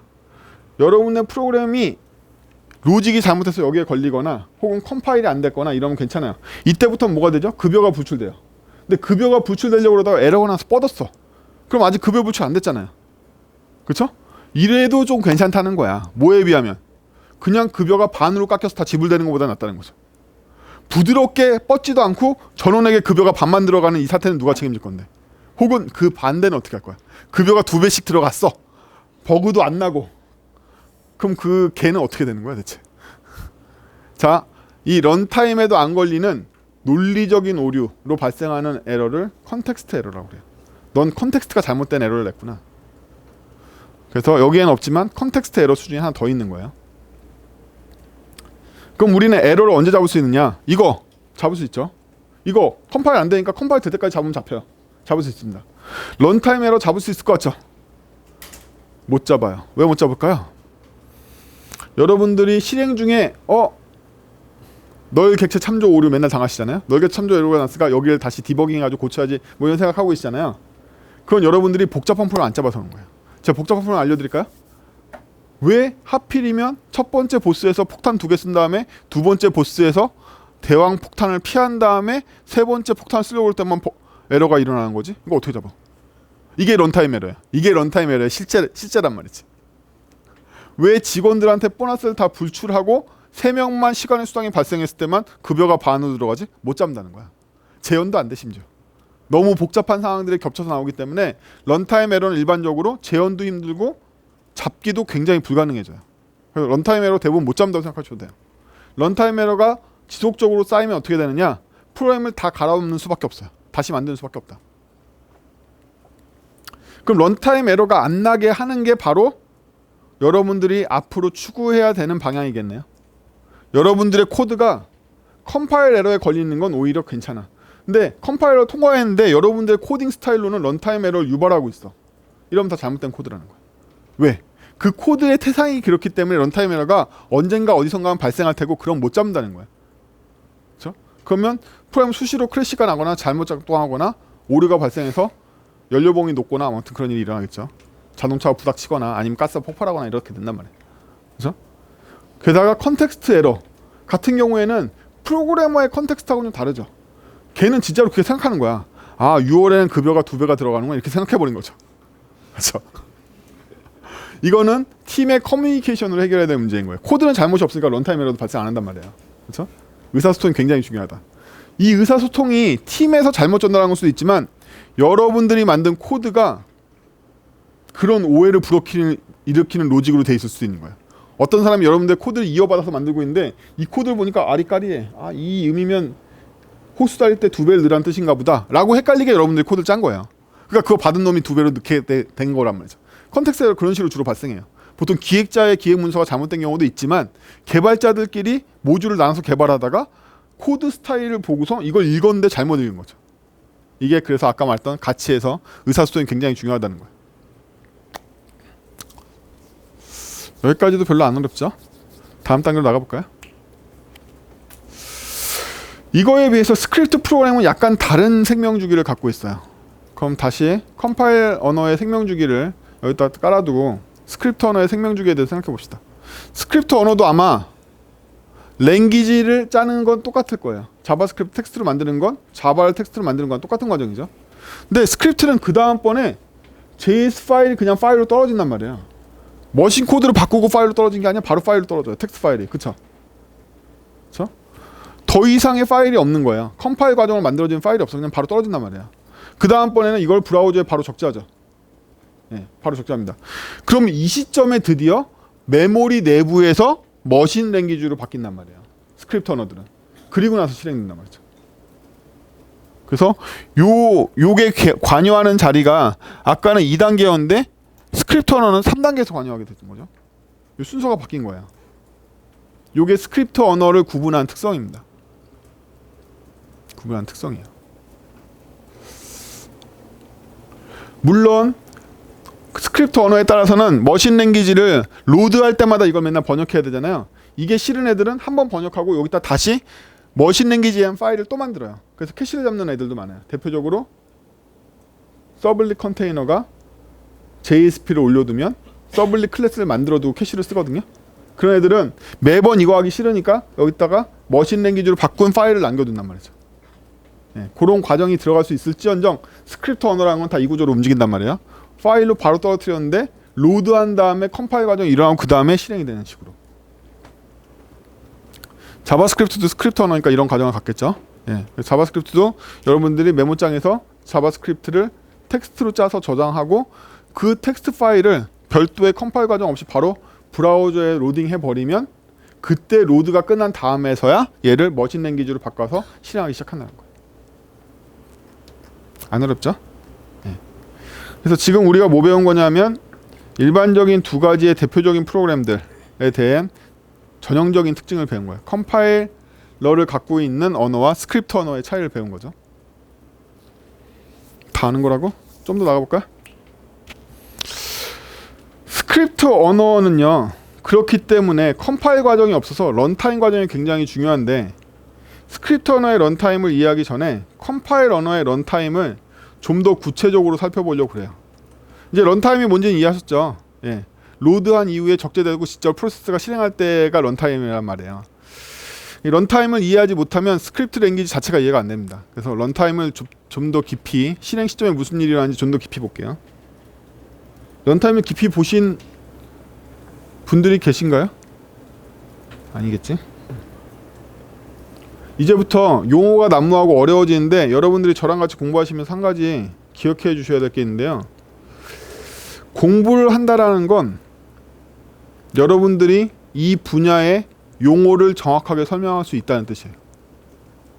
만약에 공부를 했는데도 이 분야의 용어를 정확하게 설명하지 못한다라면 공부를 안 했다고 봐도 무방해요.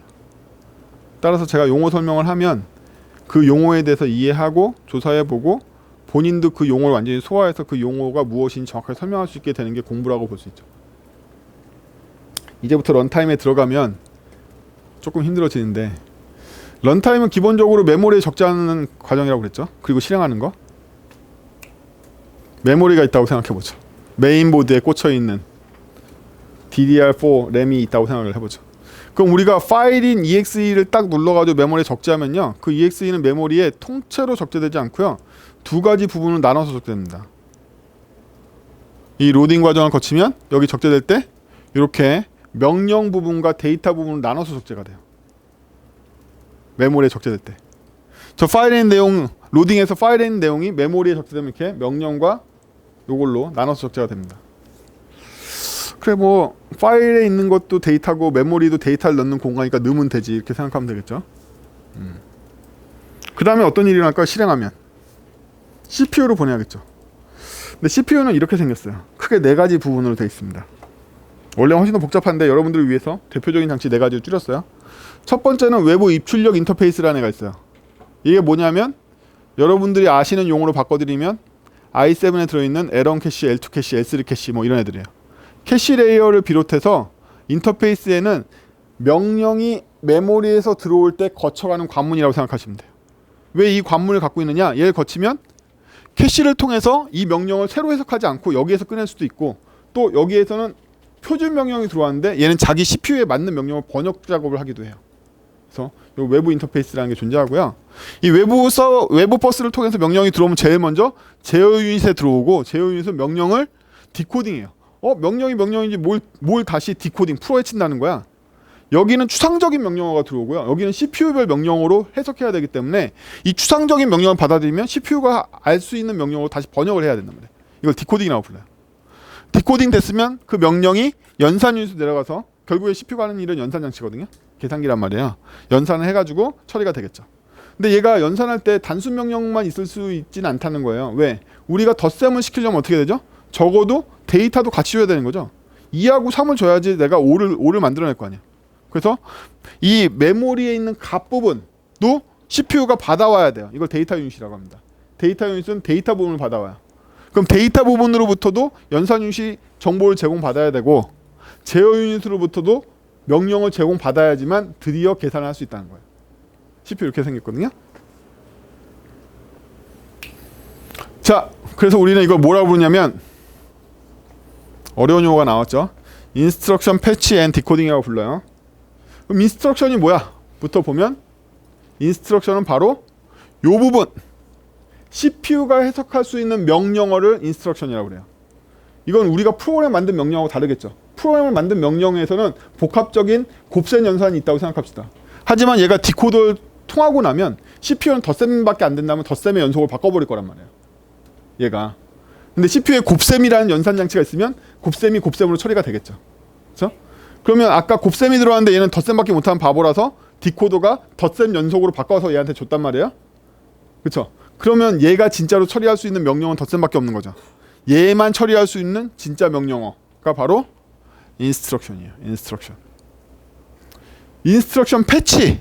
패치는 뭐냐면 뭔가 바꿔주고 버전업하거나 컨버팅해주고 이런 건 패치라고 그러거든요. 자, 아까 얘기한 거에 따르면 이 패치 과정이 있고 패치한 다음에 디코딩을 했잖아요. 그럼 일단 디코더는 디코딩 할 거니까 패치는 얘가 할 게 아니네. 패치는 누가 한 거죠? 여기서 했겠죠. 외부 버스에서.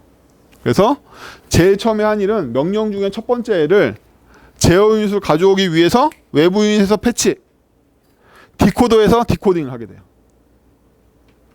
여기까지 첫 번째 일어난 일이에요. 그러면 이 디코딩까지 일어나면 그 다음에 일로 보내서 실행할 수 있게끔 실행 명령을 바꿔서 드디어 연산 유닛한테 주겠죠. 이 명령 1이 드디어 여기까지 온 거야. 근데 연산하려고 보니까 이것만 가지고는 연산할 수가 없어. 왜? 값이 필요하거든.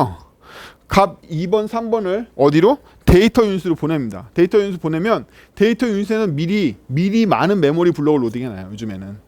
근데 이 중에서 내가 필요한 건 값 2와 3이라고 명령어 안에 있어요. 내가 더할 건데 값 2하고 3을 더할 거라 이렇게 명령 안에 있단 말이야. 실제로. 이 기계용 명령을 보면은. 그러면 이 값들이 다 여기 로딩되어 있는데 많이 로딩돼. 이 중에 2번, 3번 값만 뽑아서 어디에 둔다? 연산 유닛한테 준단 말이죠. 이렇게. 그럼 얘네들의 결과로 뭐가 나왔다? 5가 나왔죠. 5는 일단 무조건 어디로 가냐면 이건 연산 유닛이기 때문에 5는 다시 데이터 유닛으로 들어온단 말이죠. 그럼 데이터 유닛에 5가 남아있다는 걸 알겠어. 그럼 이 5를 그냥 데이터 유닛에서 지울 건지 아니면 어디로 다시 메모리를 보낼 건지를 결정해야겠죠. 그것도 명령이에요. 그것도 명령이다. 다른 명령이 얘를 옮겨줘. 어디로? 여기로. 그럼 드디어 여기 5가 들어온 거예요. 2와 3과 5가 되는 거죠. 요게 바로 익스큐션인 거야. 이 실행. 응? 이게 CPU와 메모리의 작동이에요. 그러면 첫 번째 명령을 실행했으니까 그 다음번에는 뭐 하죠? 두 번째 명령을 실행하고 세 번째 명령을 실행하고 끝까지 다 실행하면 어떻게 된다? 끝나는 거죠. 프로그램이. 이게 아까 말했던 터미네이션이. 끝나는 거야. 그래서 프로그램이라는 건 파일을 메모리에 적재해서 순차적으로 쫙 실행하고 실행 다 되면 끝나는 거란 말이에요. 프로그램 뭐다? 얘네들. 요게 바로 프로그램이라고 부르는 겁니다. 요게. 이 프로그램을 이용해서 프로그램을 누가 소비한다? CPU가 소비하는 거죠. 이게 바로 노이만 머신의 구조예요. 폰 노이만 박사가 논문으로 발표한 노이만 머신의 구조가 바로 이겁니다. 그래서 여러분들은 프로그램으로 굉장한 걸 할 수 있을 것 같지만 결국 하는 거 뭐죠? 명령 받아서 메모리 꺼냈다 다시 메모리 넣는 거 말고는 할 수 있는 게 없어요. 고작 그 정도다. 여러분들이 짠 복잡한 프로그램을 한마디로 설명하자면 메모리에서 뭔가 꺼내가지고 연산한 다음에 다시 메모리에 넣었어. 이게 끝이라는 거야. 노이만 머신 원래 그거밖에 안 하니까. 원래 이거밖에 안 해요. 암만 복잡하게 짜봤자 나중에 기계어로서 바꾸고 나면 이거밖에 안 해요. 그렇죠? 그래서 이게 끊임없이 순환하면서 명령들을 소비해서 두 번째 명령 마찬가지로 패치 디코딩 걔가 갖고 필요한 값들 다시 가져와서 다시 넣고 뭐하고 이렇게 되는 거죠.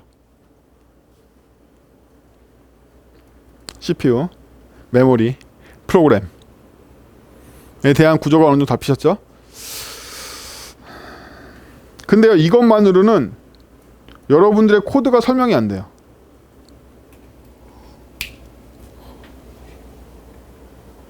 우리는 이때 변수를 선언하지 않았나요? A는 3이라고? 그쵸? B는 5라고 이 시점에 선언했잖아요. 그럼 이 시점에는 아직 적재가 안 됐잖아요. 그럼 얘는 물리적인 메모리를 안 갖고 있을 거 아니야. 그쵸?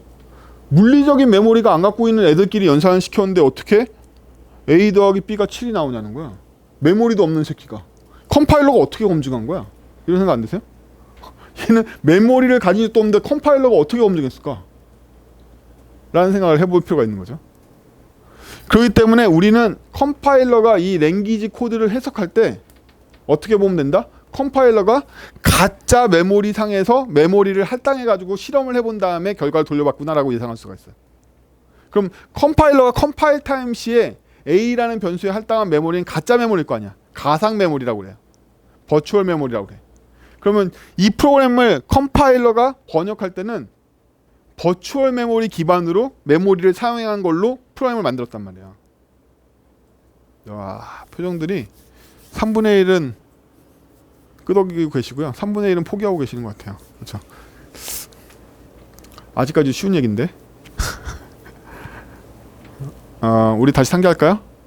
나는 개발자가 될 거야. 어떤? 의사와 동등한 직업. 당연히 이런 세계일 거 아니에요? 뭘 기대하셨어요? 취미생활 하거나 같이 뭐 재밌는 거 만지작 거리는 거 뭐 상상하셨나? 아니야. 제 스터디는 그렇지 않아. 직업 개발자를 육성한단 말이지.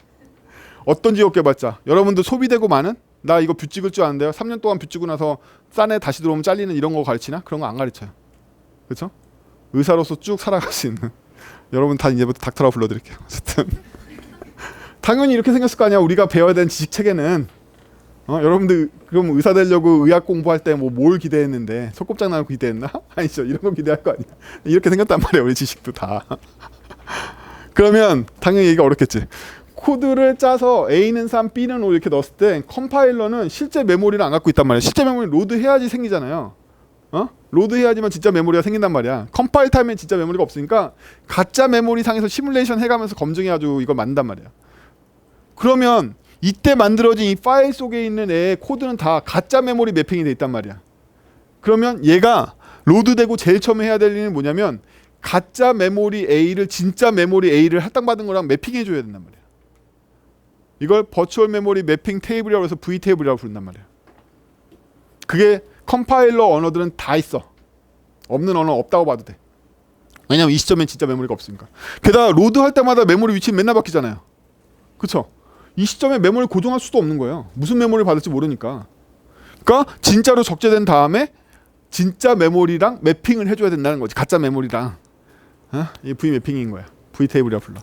그럼 이렇게 얘기는 했지만 진짜로 프로그램 적재돼서 하는 일의 순서를 보면 처음에 Essential Definition Loading이라는 걸 한단 말이야. 가장 중요한 것들부터 메모리에 적재를 해요. 이게 없으면 프로그램 자체가 성립하지 않는 것들 뭐 이런 것부터 적재를 해요. 그 다음번에 바로 V 테이블 매핑을 한다는 거예요. 이게 그 얘기예요. 가장 중요한 정의부터 일단 로딩을 한 다음에 뭐 하냐면 바로 V 테이블 매핑을 해야지만 여러분들이 코드에서 기술했던 변수가 진짜로 활성화된단 말이죠. V 테이블 매핑을 하는 거야. 그리고 나서 드디어 실행할 수 있게 되는 거죠. 드디어. 그래서 이 과정이 항상 들어간다. 실행하고 나면 이번에는 실행 중에 정의가 올라와요. 런타임 중에. 대표적으로 자바스크립트에서 클릭을 했는데 여러분들이 함수를 만들어낼 수 있죠. 이게 뭐야? 실행 중에 뭔가 정의물을 더 만들 수 있다는 얘기네요. 이때만 정의물이 있는 게 아니라 실행하다가도 계속 정의물이 나온단 말이에요. 정의를 계속 만들어갈 수가 있어. 새로운 변수 선호할 수 있고 새로운 함수도 만들 수 있고 새로운 인스턴스, 새로운 클래스를 컴파일 시점에 다 확정짓는 게 아니라 실행하면서 계속 만들어낼 수 있다는 거죠. 그렇죠? 여러분들이 배웠을 때 코드에서 미리 몇 개의 리스트가 들어올지 알고 있어요? 아니죠. 제이슨 받아봤더니 리스트가 10개야 12개야 이렇게 결정되는 거잖아요. 런타임에 정의한단 말이야. 실행 도중에. 자, 여러분들이 제가 이제 런타임 하면 이제 안 어렵게 받아들이잖아요. 예. 용어를 배우는 과정이에요. 우리가 공부한다는 건. 제가 이제 인스트럭션이 뭐냐고 물어보면 대답할 수 없겠지만 어쨌든 패치가 뭐냐고 물어보면 벌써 까먹었겠지만 어쨌든 용어를 배우는 과정이라는 거야. 우리 공부하는 건. 그래서 이때도 계속 런타임에 새로운 정의를 더 로딩하고 또 그걸 바탕으로 또 실행하고 이게 반복된단 말이야. 터미네이팅 때까지. 진짜 시나리오는 이렇게 생겼죠. 뭔가 어려워지니까 더 집중하시네요. 아깝게 너무 쉬워서 관심 없게 보고 계신 천재들이었나? 어쨌든 자, 여기까지 기본적인 프로그램의 구조와 흐름이 이해가 되셨죠? 그럼 스크립트 프로그램은 어떻게 되는 거야? 뭐 이런 생각을 해볼 필요가 있어요. 스크립트 프로그램은 방금 그게 다 컴파일 프로그램의 흐름이었단 말이야. 그걸 이해했다라면 처음에 우리가 JS가 실행되면 무조건 런타임이잖아요. 컴파일 타임 따위는 없으니까. 그러면 런타임에 여러분들이 스크립트 src로 불러온 것들이 뭔가 생각해 볼까요? 기본이 되는 함수들의 정의라든지 클래스의 정의 같은 거 불러왔겠죠. 제일 바닥에. 그리고 난 다음에 뭐예요? 이것들을 바탕으로 다시 여러분들 커스텀 함수도 만들고 커스텀 클래스도 만들고 그 사이트에 쓸 여러 가지 구조물들이나 기본 데이터 블록 만들어 오지 않아요? 그러면요. 런타임이긴 한데 얘가 로딩된 이후에 얘가 만들어지지 않나요? 얘가 정의된 이후에 얘가 만들어지잖아요. 런타임이긴 하지만. 그러면 컴파일 타임과 런타임을 구분하는 건 아니지만 런타임에도 단계가 완전히 다른 애가 있다는 얘기잖아요. 2단계하고 2단계가 완전히 다른 거잖아. 얘가 적재가 돼야지만 우리는 이걸 구축할 수가 있으니까. 이거 두 개를 어떻게 구분할까? 라고 생각해서 개발자들끼리 쓰는 용어가 바로 이거예요. 여기를 또 다른 런타임으로 보고 이 런타임 대비 얘를 스태틱 타임으로 보자 이거야. 정적 타임으로. 컴파일 타임은 아니지만 이건 확정이야. 이 확정의 세계에서 새로운 런타임으로 보자 이거야. 아까 제가 제일 처음에 철학 얘기했던 거 기억나세요?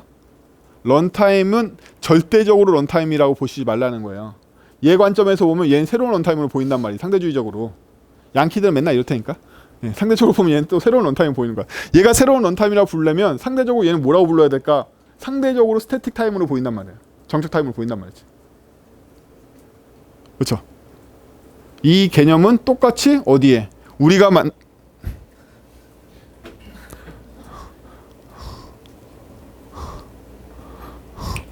우리가 드디어 이 기저층과 우리가 만든 함수들을 합쳐가지고 드디어 사용하기 시작하죠. 예? 이거 가지고 진짜 함수 호출해가면서 사이트도 만들어지고 버튼도 작동하기 시작하고 이러잖아요. 그럼 이 코드와 얘하고도 또 격차가 있네요. 그렇죠. 그래서 런타임도 얼마든지 다양한 레이어로 정적 시점과 런타임을 계속 쪼개갈 수가 있어요. 얘 입장에선 마치 이 앞이 다 뭘로 보인다? 컴파일러가 만들어 놓은 세상으로 보인단 말이에요. 얘 입장에서는 여기가 컴파일러가 만들어 놓은 세상으로 보인다는 거지. 그렇죠? 네. 끊임없이 이렇게 레이어로 돼 있어요. 프로그램이라는 건.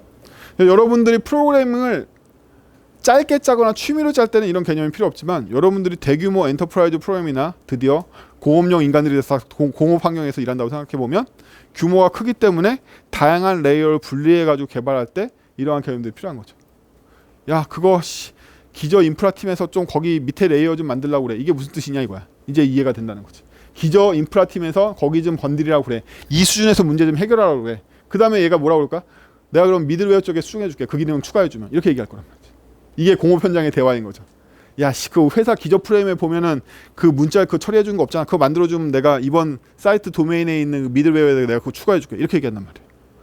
이게 진짜로 이거에 대한 얘기인 거죠. 실무에서 일어난. 그 얘기는 이 사람이 왜 했을까요? 말단에 있는 퍼블리셔나 스크립터 애들이 대리님 근데 이거 처리할 때 꼭 제가 이거 함수 다 써야 돼요? 이거 다 공통이라서 중간에 처리해주는 애 있으면 좋을 것 같은데 대리가 이거 하는 거죠. A 사이트 만드는 애. 그래? 근데 내가 이거 기저체 공유하면 내가 인프라팀만 갔다 와야겠는데? 그럼 말단에는 이게 무슨 얘기인지 거기서부터 모르는 거죠. 근데 대리는 인프라팀 가가지고 야 우리 애들이 그러는데 이 밑에 이거 기능 중복된다는데 내가 이거 랩핑하려고 했더니 기저에서 도와줘야 될 것 같아. 이렇게 얘기한단 말이지. 그렇죠? 이 대화가 오간단 말이에요. 이 개념을 이용해서. 그래서 엔터프라이즈 환경. 제가 엔터프라이즈라는 그 단어를 안 좋아해요. 엔터프라이즈는 기업 환경이라는 뜻인데 너무 고상해. 우리는 공업 환경에 있단 말이야. 그래서 인더스트리란 말을 쓰는 거지. 우리 다 공업 환경에 있어. 인더스트리얼 환경에서는 이런 식으로 레이어를 분리해서 기저에서 있는 거, 사이트별로 적용해야 되는 도메인 수준에 있는 거, 그 다음에 진짜로 그걸 이용해서 구축하는 단계에 있는 것들을 보통 3단계 이상 나눠져 있어요. 그렇죠? 이 기저층도 어떻게 돼 있죠? 오픈 소스를 쓰고 있으면 이 밑에 오픈 소스 레이어들이 또 깔려 있죠. 네, 이런 식으로 많이 깔려 있습니다. 이게 스크립트 세상이죠. 스크립트 세상은 컴파일 타임이 없다 보니까 런 타임을 레이어로 쳐가지고 나눠가지고 관리한단 말이에요.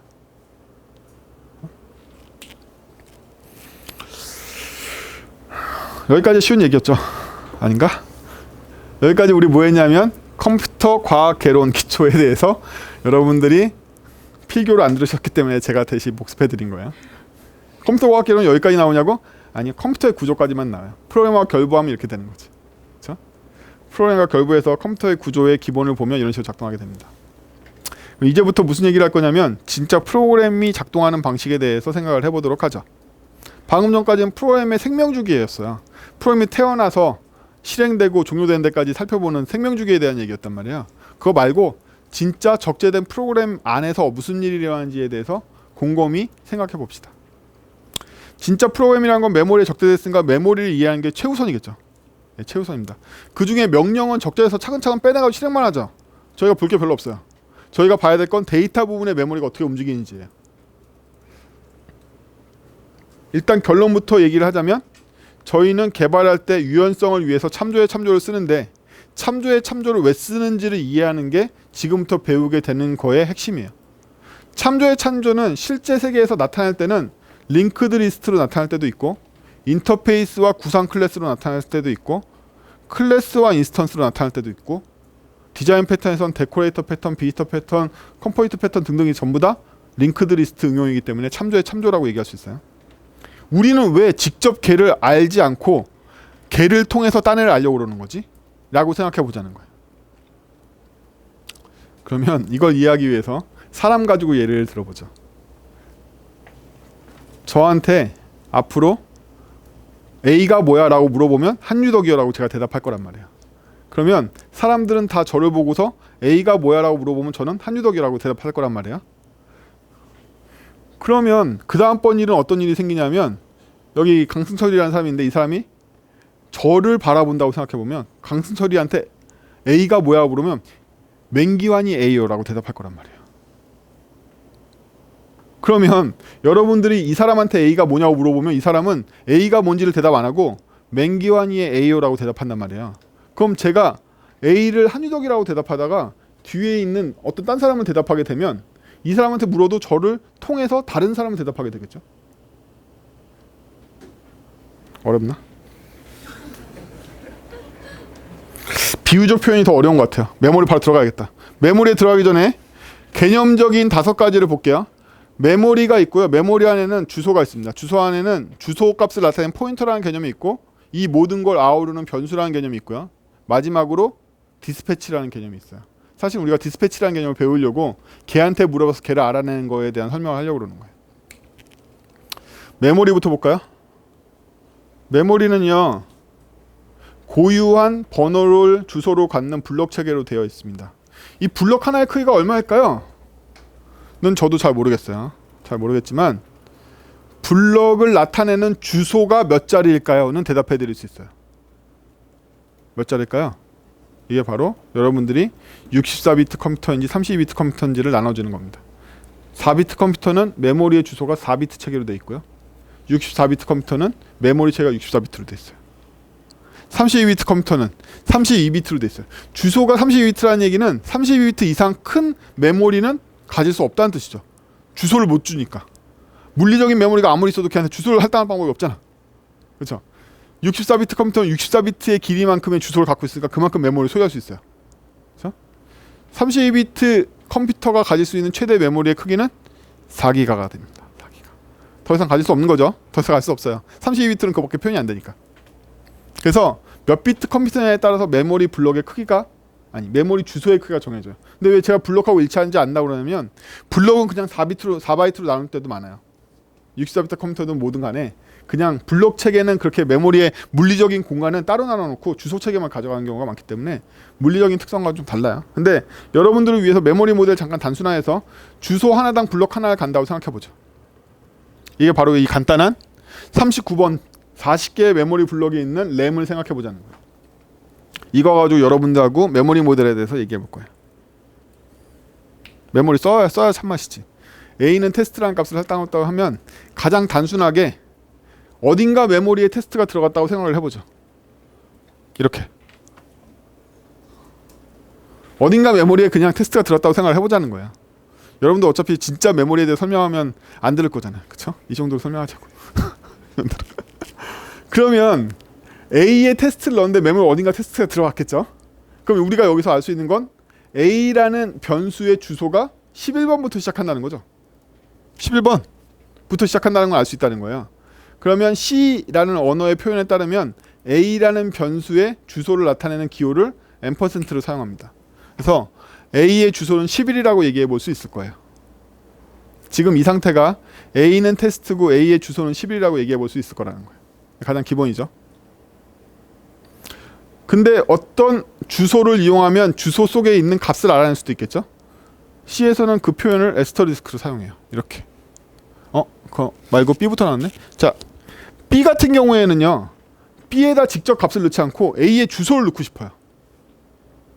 직접 값을 넣지 않고 A의 주소를 넣고 싶어. 이런 변태적인 일을 하고 싶다는 거예요. 방금 A에다가는 직접 값을 넣었잖아요. 테스트라고. 근데 B에다가는 값을 넣는 게 아니라 A의 주소를 넣고 싶어요. 그럼 어떤 일이 일어나냐면 B에는 11이라는 값이 주소값으로 들어간단 말이에요. A의 주소가 11이었잖아. 그러니까 B 안에는 11이라는 주소값만 들어간단 말이에요. 그럼 B는 11이라는 주소값만 갖고 있는데 B에서부터 값을 얻는 거는 B는 뭐 하면 11밖에 안 나오겠죠. 근데 우리는 B로부터 테스트를 얻고 싶어. 이러면 B에 있는 주소값에 있는 진짜 값을 알려줘라는 연산자가 필요하겠죠. 그거에 그거를 알려줘라는 연산자. 이게 C에서는 이겁니다. %로 표시를 하면 이렇게 하면 B의 값이 11번 주소가 가니까 11번 값에 있는 진짜 값은 뭐야를 해서 테스트가 나오게 되는 거예요. 대충 메모리 주소와 진짜 변수와 그 메모리 주소를 다시 변수의 값을 썼을 때의 관계를 이해하시겠어요? 그림을 있으니까 좀 낫죠? 예. 전 옛날부터 시책 보면서 왜 이걸 그림을 안 가르치지? 라고 맨날 생각했어요. 그림을 가르치면 아무것도 아닌데. 그림 보니까 별로 아무것도 아니잖아 사실. 그쵸? 아, A는 테스트가 들어있네. 11번 주소에. B는 11번 주소 값을 갖고 있구나. 그럼 B에는 11번이라는 주소밖에 없는데 얘가 가리킨 곳의 값은 어떻게 얻지? 테스트를? 아, 그때는 곱하기 쓰는 거야. 별것도 아닌데. 여러분 C에 좌절하는 게 다 이거 아니에요? 그렇죠? 여기서 C를 보통 좌절하는데 이 그림 한 장이면 설명이 됩니다. 그럼 우리가 여기서 중요한 것들을 배울 수가 있는데 어떤 변수는 직접 값을 넣고 어떤 변수는 주소만 넣고 그렇죠? 그 주소도 자기 주소가 아니라 남의 주소를 넣을 수도 있고 이런 개념들을 배울 수가 있죠. 그리고 이 주소를 통해서도 얼마든지 주소가 가리키는 곳의 값은 얻을 수 있고 그렇죠?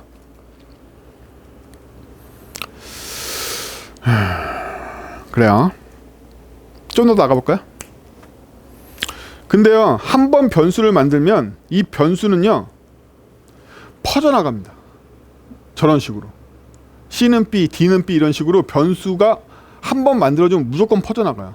여러분들이 개발해서 가장 조심해야 될 건 어떤 변수를 외부에 공개하면 이 공개된 변수는 제가 사용처를 확정 지을 수 없다는 거예요. 누가 어떻게 쓰고 있을지를 몰라. 통제가 안 돼. 여러분들이 어떤 JS 파일을 만들었잖아요. 그러면 회사에 있는 직원들이 그 JS를 SRC로 갖고 와가지고 그 밑에다 무슨 짓을 할지 알 수 없다는 거예요. 한번 변수가 만들어지면 이 여파는 쭉 퍼져서 우리 통제권을 벗어나게 돼요. 이렇게. 아니 이 B는 나만 쓰려고 만든 건데 소용없어. B가 공개되어 있는 이상은 B를 가지고 애들이 막 난리를 친단 말이야. C도 만들어줘, D도 만들어줘, D도 만들어줘. 그럼 실제로 만들어진 애들은 C와 D도 B가 주소값이니까 C와 D도 주소값을 갖고 있겠죠. 이렇게. 그렇죠? 누가 C인지 D인지는 안 중요하고 C와 D도 이렇게 생겼을 거라는 거예요. 그렇죠? 그래서 C에게 레퍼런스 조사하면 A 값이 나올 거고 D도 레퍼런스 조사하면 A 값이 나올 거란 말이죠. 왜? B에 있는 메모리 주소 값을 복사했기 때문이죠. 복사한 거예요. 그렇죠? 주소 값을 할당했을 때는 얘 주소 값을 여기다 복사한 거고요. 얘네들도 참조도 다 복사인 거예요. 메모리 주소를 복사했단 말이지. 같은 애를 가리키는 이유는 메모리 값을 똑같이 복사했기 때문인 거지 무슨 참조에 참조가 돼서 걔를 알 거야 뭐 이런 게 아니라는 거예요. 이 메모리 값을 그냥 단순하게 복사한 거예요. 이 메모리에서 일어나는 일이 이거란 말이에요. 그렇죠? 그래요. 그럼 이제 끔찍한 상황으로 가볼까요? B가 배신을 때렸어. B가 A를 가리키고 있어야 되는데 K를 가리키는 걸로 배신을 때렸단 말이에요. 그렇죠? K는 28번부터 시작하니까 B의 값이 28번으로 바뀌어버렸죠. 아무 문제 없는 것 같아. 이제부터 B의 레퍼런스 조사하면 뭐가? A, B, C가 잘 나올 것 같아. CD는 테스트가 잘 나올 것 같아. 그쵸? 잘 나오잖아. 11번 가르쳐주니까 11번 값이 나올 거 아니야. C, D는 테스트가 잘 나오고 B는 A, B, C가 잘 나와요. 실제로. 그쵸? 이 메모리에서 명확하게 보이잖아요. 지금 무슨 일이 일어난 건지. 그쵸? 이 그림 속에 잘못된 점을 찾을 수 있으시겠어요? 뭐가 잘못됐죠? 유도가 뭐가 잘못됐냐? 이 그림 전체에서 모순점. 참고로 이 메모리 모델은 정확해요. 여기에 오류 있는 거 아니에요? 이렇게 이런 일이 일어난 거란 말이지. 근데 이 그림 전체에서 모순점이 뭐야?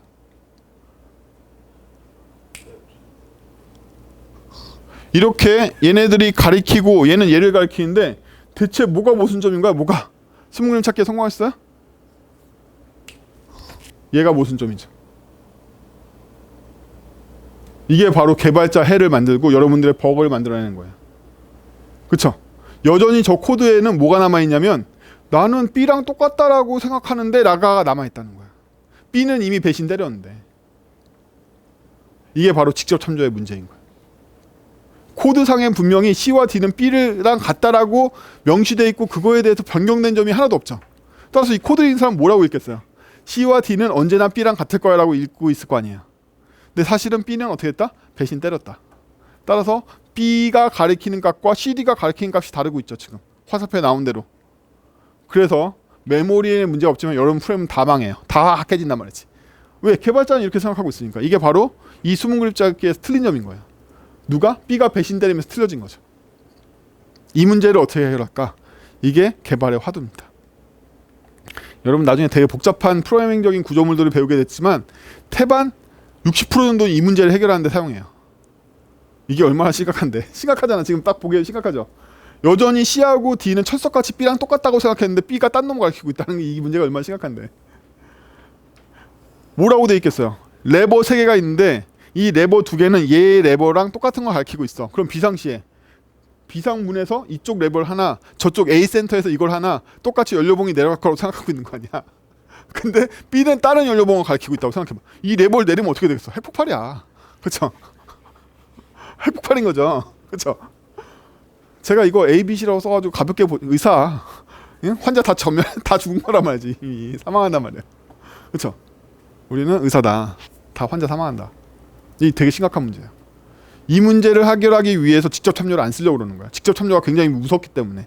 어떤 메모리 참조를 갖고 있는 애를 직접 참조하는 게 이렇게 무서운 결과를 일으킨단 말이죠. 어? 예. 제가 A나 B라고 썼을 때 여러분들이 생각하셔야 되는 무게는 배민이 오늘 배달이 안 돼. 뭐 이런 정도의 무게라는 거예요. 네이버 검색이 갑자기 실시간 검색어 로그가 안 쌓이고 있어. 뭐 이런 문제라는 거야. 굉장히 심각한 문제다. 이게 제가 A, B라고 써서 그런 거지만 실제 이러한 이런 문제는 다 그런 문제라는 거야. 원자력 발전소까지 안 가도 여러분들이 서비스에서 취업하면 잘릴 각인 거죠. 이런 짓 하면 잘릴 각이다. 그래서 이 문제를 어떻게 해결할까? 이 문제는 값에 대해서 일어나진 않죠.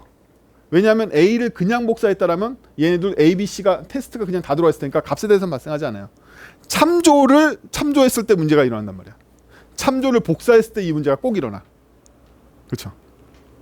이러니까 이 문제를 해결하는 방법은 되게 여러 가지가 있겠죠. 대표적으로 함수형 패러다임에서 이걸 어떻게 해결하냐면 참조 쓰지 마 새끼야 이렇게. 이런 미친. 진짜예요. 진짜입니다. 함수형 패러다임에서는 참조 쓰지 마 이렇게. 참조는 악의 근원이야. 아 이거 쓰지 말고 값만 써. 값만. 그럼 문제 없다. 이렇게. 미친. 미친. 객체지향에서는 이걸 어떻게 해결하느냐? 직접 참조하지 마로 해결해요. 네. 해결 방법은 다양합니다. 사람마다 생각하는 게 다른 것처럼. 직접 참조하지 마에 대해서 오늘 배울 거예요. 직접 참조하지 마. 직접 참조 안 하면요. 우리가 A를 직접 참조하지 말고 B를 오브젝트로 만들어서 그 안에 value라는 변수가 A의 주소를 참조하게 한다고 생각을 해보죠. 그러면 이러한 구조물을 새로 만들잖아요. 그럼 이 하얀색 오브젝트를 위한 구조물을 위한 주소가 필요하겠죠. 그럼 이 안에 값은 뭐가 들어있냐면 나는 얘도 갖고 있고 얘도 갖고 있어라는 복잡한 정보가 들어갈 거야. 그쵸? 이거 크게 관심 갖지 말고 어쨌든 얘는 오브젝트고 value라는 키랑 v라는 키를 갖고 있어라는 복잡한 정보를 여기다 넣는다고 생각해보죠. 그러면 얘가 누굴 알고 있냐면 value라는 애도 알고 있어야 되고 v라는 애도 알고 있어야 된단 말이야. 그래서 메모리 상에는 이 세 개가 다 만들어져요. 이 오브젝트를 위한 주소와 오브젝트가 소유하고 있는 value를 위한 이 주소, v를 위한 주소가 다 만들어진단 말이지. 그래서 v에는 값이 3 들어있으니까 3 넣으면 되죠 이렇게. 그렇죠? 근데 이 value를 위한 주소에는 뭐가 들어있다? A의 주소를 들어갔으니까 11이 들어있을 거란 말이야. 그렇죠? 그럼 B는 뭘 가리키고 있냐? B는 얘나 얘를 가리킨 게 아니라 이 하얀 애를 가리키고 있죠. 그래서 01번을 가리키고 있을 거예요. 오케이? 여기까지 따라오시죠? 대부분 따라오시죠. 자, 그러면 우리는 B가 직접 A를 소유하지 않고 한번 쿠션 쳐서 소유하게 만들었죠. 이 하얀 걸 한번 쿠션 쳐가지고 소유하게 만들었잖아요. 이게 바로 참조의 참조야. 이제부터는 B를 그냥 조회했다가는 01번밖에 안 나온단 말이야.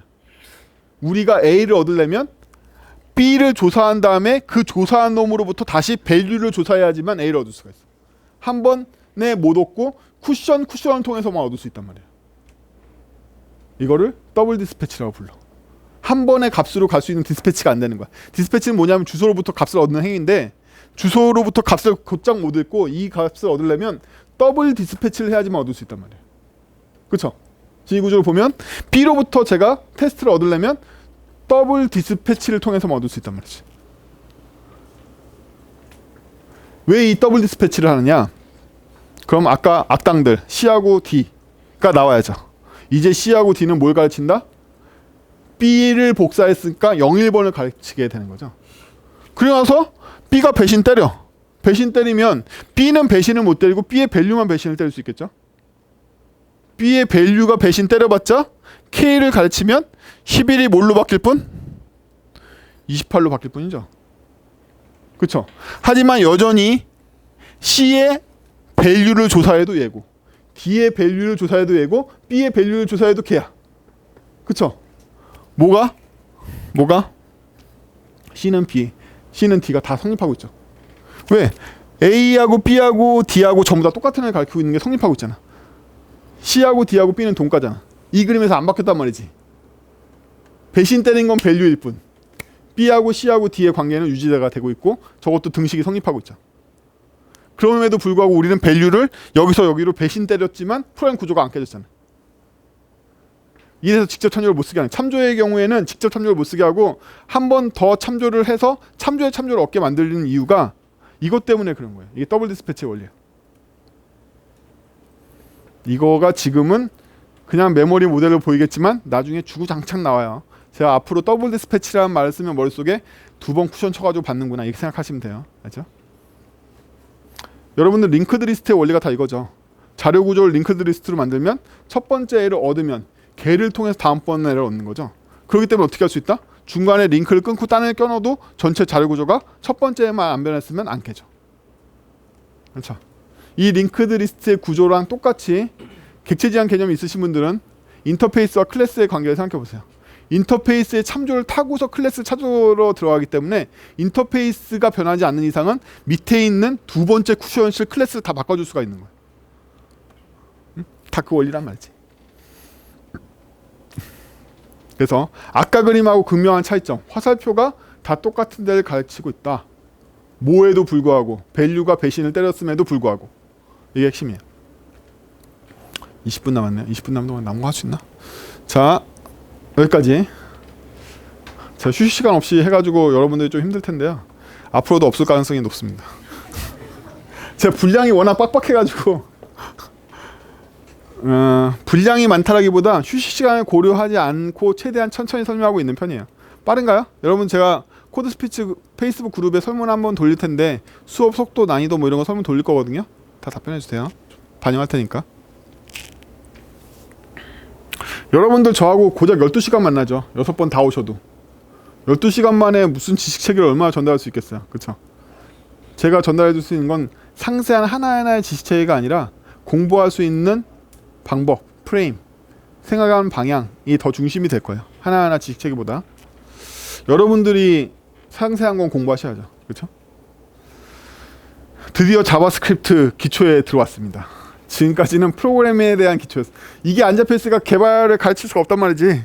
프로그램 뭔지를 모르니까. 지금 배운 건 어떤 언어에다 적용할 수 있는 일반론이에요. 이걸 기반으로 해서 자바스크립트의 특성을 배워봅시다. 자바스크립트는요 어떤 식으로 되어 있냐라고 물어보면 책들을 보고서 생각하시는 거랑 굉장히 다르게 되어 있어요. 자바스크립트는 언어의 기본이 되어 있겠죠. 그럼 여러분들은 자바스크립트는 결국은 텍스트로 작성하는 텍스트 문서잖아요. 그럼 이 문서에 구성하고 있는 텍스트의 기본 요소들을 알아야 될 거 아니에요. 뭐가 뭘 의미하는지. 그렇죠? 그래서 자바스크립트를 구성하는 텍스트 요소는 요만큼이 있어요. 요만큼. 이거 어디 가서 볼 수 있냐고? MDN 가면 다 있어요. MDN 가면 다 있다. 그래서 문법적인 어떤 어휘 요소들이 뭐가 있는가? 렉시컬 그래머를 알아보는데 첫 번째로 컨트롤 캐릭터라는 게 있습니다. 컨트롤 캐릭터. 컨트롤 캐릭터가 뭐야? 들어보신 분 있어요? 표정을 보니까 난감해. 그쵸? 이건 우리나라에 없기 때문에 그래요. 여러분들이 아랍어나 중동 계열의 언어를 쓰면 이거 말을 쓰는데 중간에 제어 문자들 넣어서 쓰게 돼 있어요. 그럼 그 문자는 표시되지 않지만 제어 문자로 들어가요. 그 문자가 있음으로 해서 얘가 다르게 처리되고 다르게 바뀌고 하는 제어식 문자라는 게 들어가게 되거든요. 그것도 우리가 문자열의 일부를 보겠다 해서 인정하는 제어 문자가 따로 정의되어 있어요. 두 번째로 화이트 스페이스, 공백 문자. 여러분들 A 띄고 는 띄고 B 이렇게 쓸 거잖아요. 그때 띄고가 스페이스바라고 생각하는데 스페이스바는 정확하게는 유니코드 0020이에요. 그러면 0020 말고는 공백 문자가 없을 거라고 생각하세요? 유니코드에 50개 넘게 있습니다. 그 한 칸을 띄워주는 역할을 해주는 애가 50개 넘게 있어요. 50개 넘게. 예를 들면 일본어 같은 경우만 봐도 반자, 정각, 정각, 반각 이렇게 있단 말이에요. 벌써 두 개가 있단 말이야. 공백 위에. 그렇죠? 그럼 이 중에 이 수많은 공백 중에 어디까지를 내가 화이트 스페이스로 쓸 수 있는 걸까?를 정해야겠죠. 그래서 화이트 스페이스를 정의합니다. 그래서 인정되는 유니코드 문자열 세트가 있어요. 그 다음에 마찬가지로 라인 터미네이팅. 한 줄을 끊는 것도 수많은 문자가 있어요. 제일 유명한 게 뭐가 있죠? 캐리지 엔터 라인 피드라는 게 있거든요. 캐리지 엔터 라인 피드 말고도 5종 이상의 라인을 끊어주는 문자 유니코드 안에 포함되어 있어요. 어디까지를 이 캐리지를 끊어주는 거, 라인을 끊어주는 걸 볼 건가 이걸 정의해야 되고요. 코멘트 슬래시하고 슬래시 곱하기 쓰는 거 지원해주죠. 걔네들은 코멘트야라고 정의하고 있고, 키워드 이 언어에서 이 키워드는 예약된 거야. 예약어라고 부르죠. 그래서 이 예약어를 정의해서 얘네들을 토큰으로 보고요. 얘네들은 변수나 식별자로 사용하면 안 되는 걸 보고 있죠. 마지막으로 리터럴이라는 게 존재합니다. 리터럴이라는 건 뭐냐면 더 이상 나눌 수 없는 객체나 값의 표현이라고 생각하시면 돼요. 오, 이게 무슨 소리야? 무슨 소리긴. 여러분들 37을 숫자 37이라고 안 쓰고 표현하실 방법 있으신가요? 없죠. 근데 숫자 37 더 정확하게는 따옴표 없는 문자열 3하고 7을 왜 37로 인식했을까요? 자바스크립트는 숫자를 표현하는 더 이상 나눌 수 없는 최소 단위인 리터럴로 인정하기 있기 때문에 그래요. 그게 바로 숫자 리터럴입니다. 자바스크립트에서 사용하는. 그럼 자바스크립트의 숫자 리터럴에 대해서 더 정확하게 알고 계신가요? 마이너스 37도 인정하고 있죠. 마이너스 37.5도 인정하고 있죠. 0.5도 인정하고 있습니다. 0.5는요? 0.5도 인정하고 있습니다. 마이너스 0.5는요? 역시 인정하고 있어요. 그러면 부동소수점을 표현하고 있는 2를 붙이는 표현은 다 인정하고 있습니다. 숫자 리터럴만 해도 10종이 넘어요. 자바스크립트에서 인정하고 있는.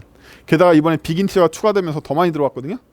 자바 같은 경우에는 뒤에 L을 붙이거나 F를 붙이는 걸로 숫자 리터럴 더욱더 확장해서 쓰죠. 그거 더 이상 나눌 수 없는 표현이잖아요. 그렇죠? 이게 바로 어떠한 값 또는 객체를 표현할 때 더 이상 나눌 수 없는 값의 표현이 언어마다 정의되어 있어요. 자바스크립트에서 문자열을 표현할 때 작은 따옴표, 큰 따옴표, 역따옴표 이 세 가지 표현을 문자열로 할 때 최소 단위로 본단 말이에요. 이거보다 다르게 문자열 기술할 방법은 없어. 이렇게 기술해야 돼 반드시. 트루펄스는요 반드시 소문자 트루 전체, 펄스 전체를 기술해야지만 트루펄스가 돼. 이게 전부 다 리터럴이라는 거야. 부울리 리터럴, 문자열 리터럴, 숫자열 리터럴, 그렇죠? 이런 것들을 리터럴이라고 불러요. 근데 자바스크립트에서는 객체 리터럴도 여러 개 있죠. 오브젝트 리터럴도 있고 배열 리터럴도 있고, 그렇죠? 그래서 이러한 리터럴들은 값이나 객체를 표현하는 더 이상 나눌 수 없는 최소 표현 단위가 있단 말이에요. 얘네들 리터럴이라고 부른다. 그래서 자바스크립트 언어의 기본적인 문법 요소는 요만큼 있어요. 요만큼 있습니다. 이거 다 배워야 되느냐? 여러분들은 너무 국지적으로 생각하시는 경향이 있어요. 한국 사람들은 스페이스바 누르면 전부 다 0020이 찍혀요. 근데 아랍권 키보드 써보면 제어 문자랑 결합돼가지고 이상한 문자가 찍힌단 말이에요. 그럼 걔네들은 맨날 코딩할 때마다 별도로 유니코드 표에서 스페이스바를 불러오나? 아니겠죠. 걔네들 입장에서 우리가 스페이스바로 그 공백을 넣는 게 더 이상해 보인단 말이죠. 국제적인 감각을 생각해보면 그렇죠? 그래서 함부로 내가 짜고 있는 코딩 환경과 내가 쓰는 문자가 진리야라고 생각하시면 안 되고 언어는 훨씬 더 높은 차원에서 정의되어 있어요. 여러분들이 외국 나가서 일할 수도 있는 거고 우리나라 스타트업 중에 중동 가고 성공한 되게 많죠. 예. 일본에 성공한 스타트업도 있고 국제적인 감각을 생각해보면 언어 전체 스펙을 이해할 필요는 있는 거죠. 외우진 않아도 아 이렇구나라고 이해할 필요는 있는 거예요. 언어를 문법 기초부터 안 보셔서 그래요. 보시면 이렇게 됩니다.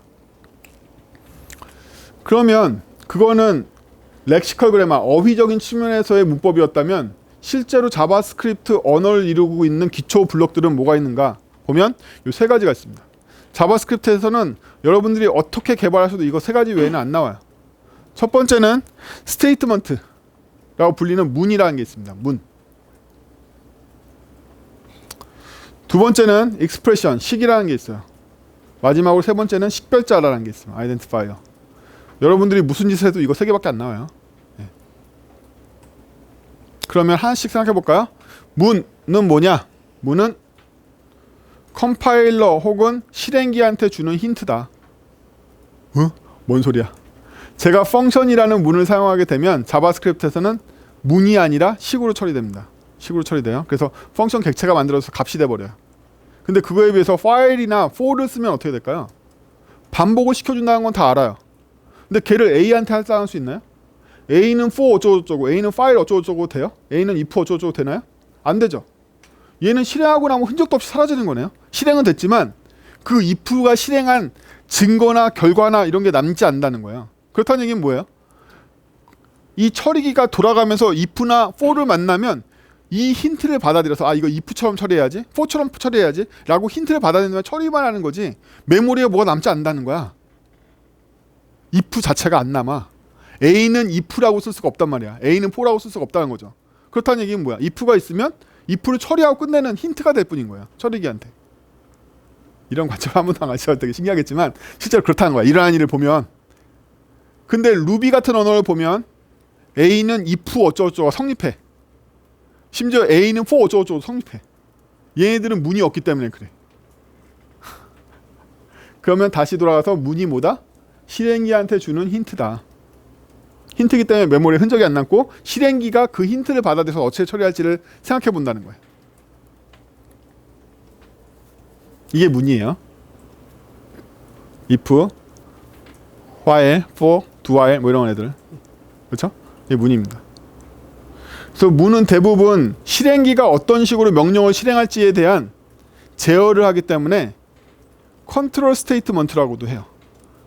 제어 구문이라고 부르거나 제어문이라고 부르는 이유가 문 대부분이 제어를 위해서 사용하기 때문에 그래요. 어떤 제어? 플로우 제어라는 걸 사용하기 때문에 그래요. 근데 플로우 제어가 아닌 문들도 많이 있어요. 예, 나중에 나오지만 많이 있거든요. 그래서 더 큰 개념에서는 제어문이 아니라 그냥 문이다. 스테이트먼트라고 불러요. 그럼 자바스크립트에서는 어떤 문이 있느냐? 문을 어떻게 분류하느냐? 가장 먼저 분류할 수 있는 문은 공문입니다. 공문 혹은 빈문이라고 하는데 아무것도 없는 걸 문으로 인정해요. 진짜? 콘솔. 콘솔.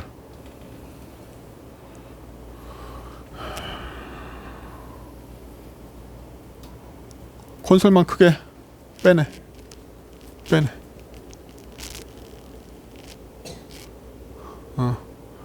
걔만 전체 화면으로.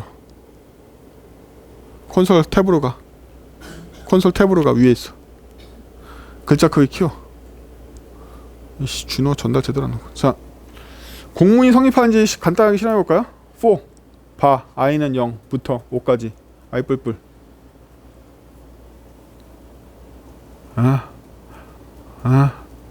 가로 어쨌어? 야.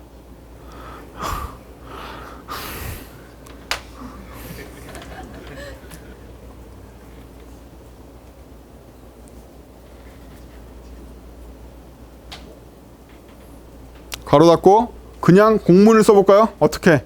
세미콜론으로. 엔터. 에러 안 나. 이거 어떻게 된 거야? 포문 뒤에 문 와야 되는데 무슨 문이 온 거야? 바로 공문이 온 거야. 공문. 빈 문을 그냥 인정합니다. 증거. 세미콜론 10개 정도 찍어. 엔터. 이거 왜 에러 안 나는 거야? 공문을 인정하기 때문에 그래요. 자바스크립트는 공문이 존재합니다. 그렇죠? 그래서 공문을 사용할 수 있다. 다시 돌아가서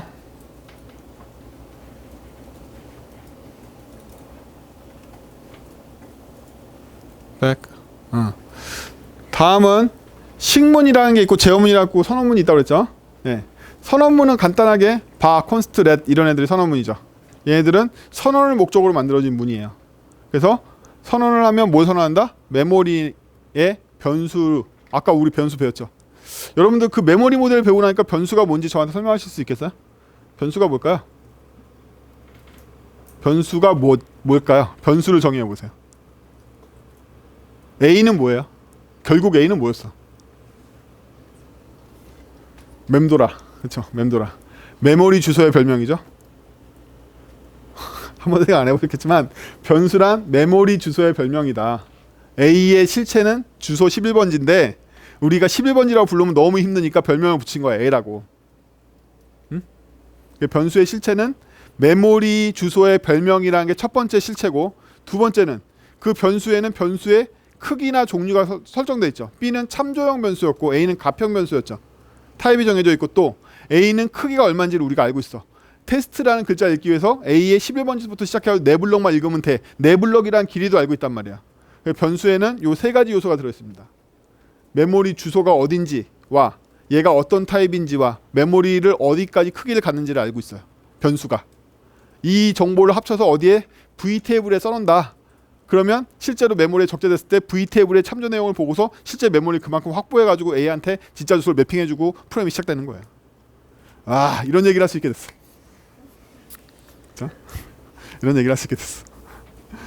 자, 공문 배웠고 식문은 식을 배운 다음에 배우는 걸로 하죠. 제어문은요, 흐름 제어를 통해서 사용하게 되어 있습니다. 흐름 제어. 근데 아직 여러분들 흐름을 안 배웠으니까 좀 이따 배우기로 하고, 선언문은 지금 배운 거죠. 선언문 뭐였다? 메모리상의 변수를 할당하는 일. 메모리상의 변수를 할당하는 일. 여러분들이 이거에서 할당하면 어떤 일을 한다? V테이블도 같이 작성된다. 적재되면 그 V테이블을 할당하려고. 됐죠? 문에는 그래서 이렇게 네 가지 문이 있는데요. 자바스크립트에서 제공되는 문 네 가지가 있는데, 요거 말고도 문을 분류하는 새로운 다른 기준이 있어요. 다른 관점에서는 단문과 중문이라고 구분하기도 합니다. 원래 문은 하나로 되어 있는데요. 하나의 문이 들어갈 자리에 여러 개의 문을 넣고 싶다면 중괄호로 묶으실 수 있어요.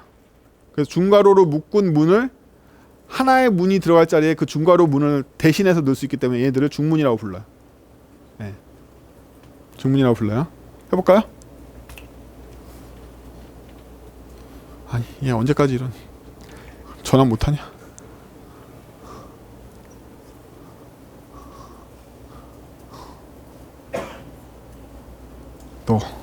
너 잘못이야. 했다네. 미친 해매기. 자, 중문이 올 자리에 단문이 올 수 있고 단문이 올 자리에 중문이 올 수 있다고 그랬죠? 그러면 우리 if 가지고 놀아볼까요? if true. if 조건식은 관심 없으니까 true.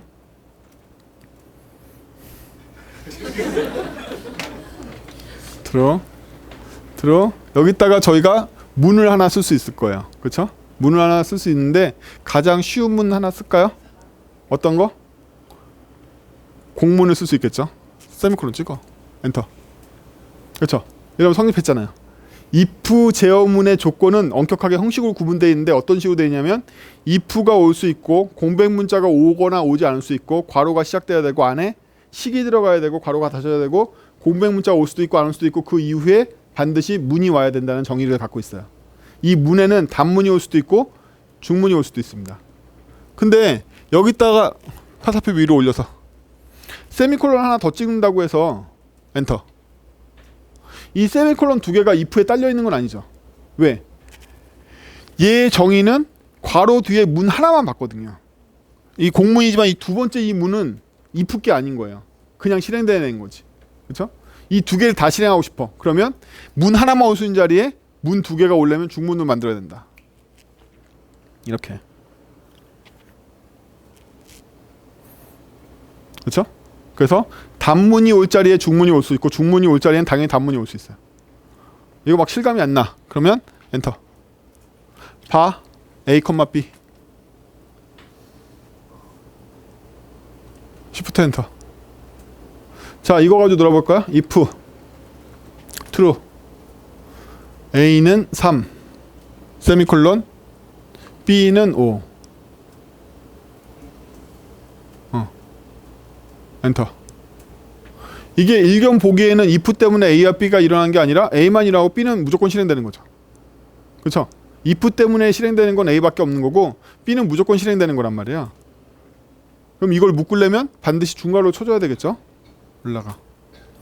중괄호 쳐.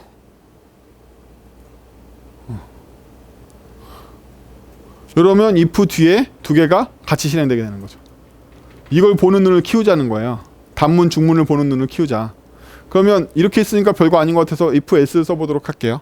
if true A는 3 세미콜론 찍고 else B는 5. 이건 맞는 문제 아닐까요? 맞는 문제 아닐까요? 아닐까요? 엔터 치면 죽는 거야? 안 죽는 거야? 어려워. 엔터. 왜 안 죽을까요? 왜 안 죽을까? if else 문은 if 문과 상관없는 또 다른 문인데 if else 문의 정의는 if 다음에 괄호 다음에 식 나오고 문이 나온 다음에 else가 나온 다음에 문이 나온다가 원래 정의야. 따라서 if 나오고 괄호 나오고 식 나오고 괄호 닫고 문 나왔고 그 다음에 else 나왔고 문 나왔어. 정확하게 if else 문의 정의랑 맞는 거죠. 세미콜론이 두 개 있다고 틀린 게 아니에요. 그렇죠? 왜 뒤에 건 세미콜론 맨날 안 찍어? 다시 찍어. 올라가서 세미콜론까지 찍어.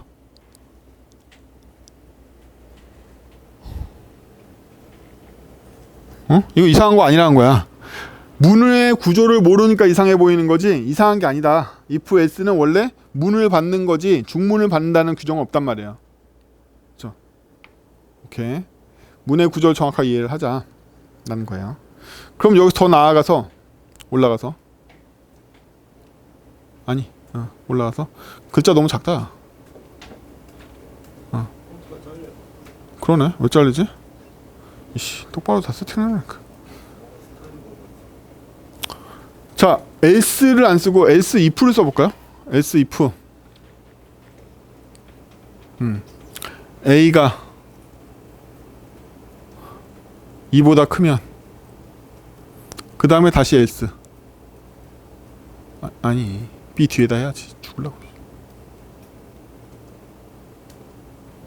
앞에다 쓰던지. b는 3.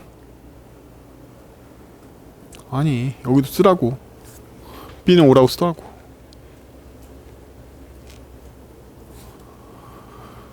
s b는 5. 이거 어떻게 해석되는 거예요? 이거 어떻게 해석되는 거예요?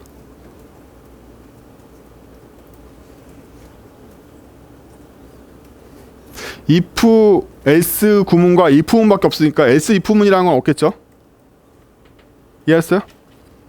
자바스크립트에서는 제어문이 if문과 if else문만 있지 else if문이라는 게 없단 말이에요. 어떤 언어는 else if문이라는 게 있어요. 근데 얘는 없어요. 그럼 얘는 기본적으로는 if else 문에 else가 갖고 있는 문이 if else 문인 거죠. 그쵸? if else 문에 else가 가져야 되는 문이 if else 문인 거야. if else 문도 하나의 문이죠. 제어문 하나거든요. 이거 단문인 거야. 단문이 else 뒤에 온 거란 말이야. 이만큼이.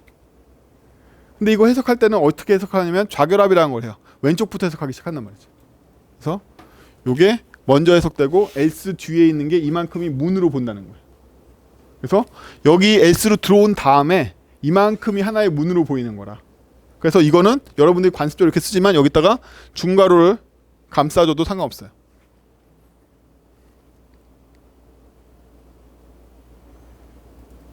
정확하게 이렇게 작동한 거예요. 저 문장은. 요즘 보는 생기셨죠? 단문, 중문이 무엇인지, 중괄호가 무슨 의미를 갖는지. 이 중괄호는요, 자바스크립트에서 너무 많은 의미를 갖고 있어요. 너무 많은 의미를 갖고 있다. 어떤 의미를 갖고 있냐면 중문을 선언할 때도 중괄호를 사용하고요. 오브젝트 리터럴을 사용할 때도 중괄호를 사용하고요. 함수 리터럴에도 중괄호가 등장하고요. 클래스 리터럴에도 중괄호가 등장하는데 얘네들이 전부 다 다른 의미입니다. 다른 의미겠죠? 여러분 OS 만들 때 중괄호 쓰는 거랑 그쵸? 중문 쓰려고 중괄호 쓰는 건 전혀 다르잖아요. 가장 큰 차이가 뭐죠?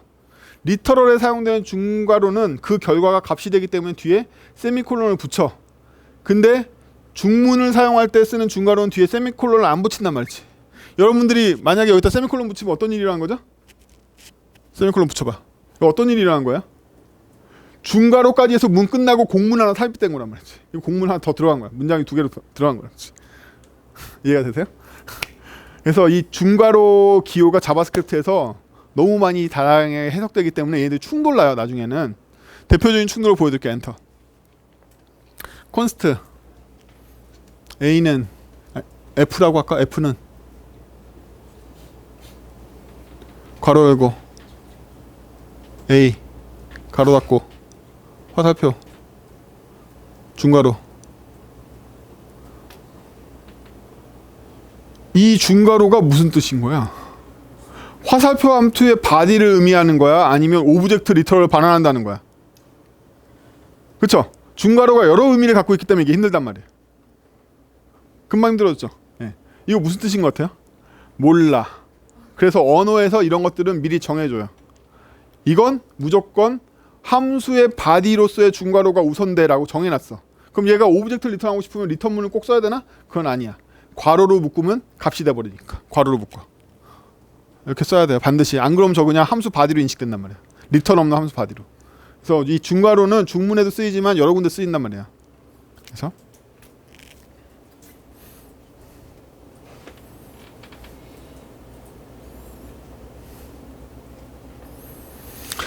자, 그래서 단문 중문했죠 지금. 오씨 10시 나머지 후딱 지나가겠다. 자, 식이란 무엇이냐? 식이란 값입니다. 무슨 얘기냐? 식의 결과는 언제나 하나의 값이 돼요. 2 더하기 3 더하기 5가 대표적인 연산식인데, 연산식의 결과는 뭐죠? 하나의 값으로 수렴됩니다. 그렇죠? 또 함수의 호출도 호출식이라고 부르는데, 함수의 호출의 결과는 뭐다? 보이드가 됐든 뭐가 됐든 하나의 값으로 수렴되죠. 그래서 식이라는 건 뭐냐면 이퀄 값이다. 값을 표현하는 여러 가지 방법이 바로 식이라고 부르는 거예요. 그래서 이 식에는 무슨 식이 있냐? 일단 기본적인 값식이 있어요. 3 자체가 식인 거야. 그쵸?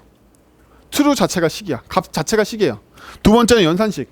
연산자와 결합하는 연산식이 있습니다. 세 번째는 호출식.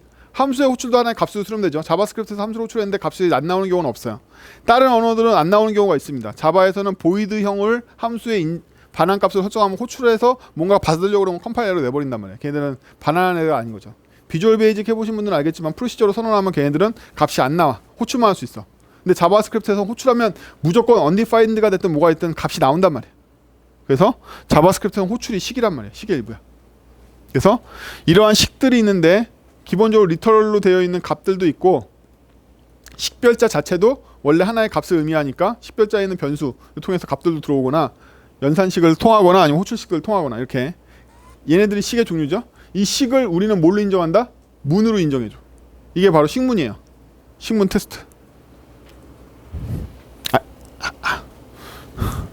오, 엔터. 자, 식문 테스트 해볼까요? 3 세미콜론 5 세미콜론 6 세미콜론. 이거 왜 안 죽냐는 거야. 엔터. 안 죽죠? 안 죽는 이유는 하나의 식을 문으로 인정하기 때문에 그래요. 다른 언어는 죽어요. 이렇게 하다가. 얘는 하나의 값식인데 값식을 식문으로 인정하기 때문에 얘가 안 죽는 거야. 그래서 if 가로 열고 true 가로 닫고 3 엔터. 안 죽어. 왜? 식문이 성립하기 때문에 안 죽는 거야. 이게 식문 설명이었어요. 들어가. 이렇게 나머지 식별자라는 요소가 등장하죠. 식별자는 대부분 변수를 의미해요. 예, 변수가 아닌 식별자도 있냐고? 있어요. 있는데 그건 나중에 배우기로 하고, 이 식별자들이 변수기 때문에 변수의 특징들을 소유하게 되고, 여러분들의 코드는 결국에는 식이거나 문이거나 아니면 식별자로 되어 있다. 나머지는 등장하지 못해요. 예. 다음. 이씨. 2분 만에. 자, 싱크플로우라는 건 뭐냐면, 여러분들이 싱크프로그램, 어싱크프로그램 이런 거 들어보셨죠? 근데 우리가 제어문이라는 건 무엇을 제어하는 걸까요? 무엇을 제어하냐면 플로우로 제어해요. 흐름 제어를 한다는 거야. 근데 이 흐름이 뭐냐? 이 흐름이 뭔지 설명을 아까 그 설명을 한 거야. 프로그램의 실체는 뭐죠? 메모리에 적재되어 있는 명령어의 연쇄네요. 그리고 우리는 도중에 이걸 멈출 수 있다 없다? 못 멈추죠. 아까 CPU 작동한 거 기억나세요? 패치해서 디코딩한 다음에 익스큐션하고 계속 돌잖아. 언제까지? 명령어 다 소비할 때까지 그냥 돈단 말이야. 이때까지 저희는 이 CPU의 작동을 멈출 수가 없어요. CPU가 지 마음대로 메모리에 적재하는 순간 실행해 그러면 확 하고 실행하는 동안 우리가 건들 수가 없다. 이게 바로 싱크, 동기화 작동이라는 거예요. 동기화 작동. 그래서 이 싱크, 메모리에 적재되어 있는 명령어를 소화하는 동안에 우리가 간섭을 못해요. 간섭을 못해. 이게 바로 싱크 로직, 동기화 로직인 거예요. 동기화 흐름이라고도 불러. 그럼 이때 흐름에 등장하는 얘네들은 뭐다? 아까 메모리에 적재됐던 명령어들인 거예요. 우리가 이게 기본적인 싱크 플로우인데 이 싱크 플로우를 건드릴 수가 없다는 거예요. 프로그램 폰더이만 머신은 CPU가 이렇게 작동하기 때문에 중간에 빠져나올 수가 없어요. 이게 기본적인 싱크 플로우인 거예요. 그렇죠? 여러분들 코드를 짜면 실제로 명령어가 해석될 때는 이런 식으로 해석되죠. 좌에서 우로, 위에서 아래로 여러분들 코드를 성립시킨다고 암묵적으로 가정하고 있잖아요. A는 B, B는 C 하고 나면 C한테 A가 들어있을 거야 이렇게 생각하고 있잖아. 그쵸? 그럼 왜냐면 위에서 아래로 명령어 순차적으로 흔다고 생각하고 있기 때문에 그런 거예요. 어? 그 정상은 아니에요. 정상 아니야. 왜냐하면 그건 다 양키들 센스인 거야. 지네들 말이 그렇게 생겨서 우리도 그게 당연한 줄 아는데 훈민정음 해례본 보면 우리는 오른쪽에서 왼쪽으로 쓰는 나라예요. 어? 정상이 아니라고. 우리 다 이 재미 미국주의에 다 이 패권에 빠져가지고 이렇게 된 건데 그게 정상인 줄 아는 건데 사실 아니야. 우리는 당연히 모든 글자가 이렇게 돼야 정상이라고 보잖아요. 일본만 해도 오른쪽에서 왼쪽으로 쓴단 말이에요. 그래서 이렇게 우리는 프로그램 짠다고 생각했단 말이에요. 그렇죠? 얘가 이런 식으로 번역되면 이런 식으로 번역될 거기 때문에 그런 거예요. 기본적으로. 싱크 플로우를 짜는데 이 싱크 플로우에 우리가 제어를 할 수 있다라면 그게 바로 싱크 컨트롤 플로우가 되는 거야. 아니 플로우 컨트롤이 되는 거야. 그래서 제어 구문은 뭘 제어하냐면 이 흐름 제어를 한다는 거야. 아니 CPU에 올려두면 무조건 도는데 어떻게 흐름 제어를 해? 이렇게 if 문이 들어오면 흐름 제어는 무조건 전진해야 되는데 여기서 흐름을 바꿔줄 수가 있어. 라든지 루프가 들어오면 흐름이 무조건 가야 되는데 흐름을 반복시켜서 소용돌이를 만들 수 있게 이런 흐름을 바꿔줄 수 있는 명령을 쓸 수가 있다는 거야. 제어문 중에. 그렇죠? 이래서 흐름 제어라고 부르는 거야. 걔네들은. 걔를 왜 제어문이라고 부르냐? 즉 생략해서 흐름 제어문이라고 왜 부르냐면 이 싱크 플로우는 원래 일자로 흐르는데 여기를 제어해서 바꿀 수 있기 때문에 흐름 제어라고 부르는 거예요. 그렇죠? 근데 어떤 흐름은요 반복적으로 쓰이기도 해요. 메인 플로우는 이거지만 이 플로우를 여기서도 쓰고 저기서도 써. 이런 경우에는 저희가 서브 플로우라는 걸 만드는 기능이 언어에 내장되어 있어요. 서브 플로우를 이용하면 얘는 얘가 필요할 때 여기서 불러서 여기를 통과하고 다시 돌아가고요. 여기서도 필요하다고 생각하면 얘도 여기서 불러서 통과해서 다시 들어가는 흐름 제어를 만들 수 있죠. 이거는 컨트롤 플로우랑 다른 거죠. 플로우 컨트롤 제어문을 쓰는 거와 다른 거란 말이지. 서브 플로우라는 흐름을 쓴단 말이에요. 이거 뭘 이용해 쓰죠? 함수나 클래스 같은 거 이용해 쓰는 거예요. 까지 오늘 여기까지 할 건데요. 오늘은 기초인문이라서 숙제 같은 거 안 내고 복습할 거리는 뭐 별로 없을 테고 제가 어차피 영상이 다 찍혀 있으니까 유튜브 공유된 거 보시면 되고요. 교환은 바로 공유해 드릴 거니까 지금까지 오늘 배운 거는 원래 앞으로 언어를 배우시려면 컴퓨터의 기본적인 구조와 프로그램 이해가 필요해서 오늘은 첫 시간은 그렇게 할당한 거니까 반복해서 영상 보시고 그냥 심심할 때 들으시고 좀 그래서 이 용어들하고 좀 친해지세요. 네. 앞으로 이거 쭉 전개하면서 플로우 제어 배우고 프로그램의 기본 배우고 이렇게 진행할 거니까 수고하셨습니다.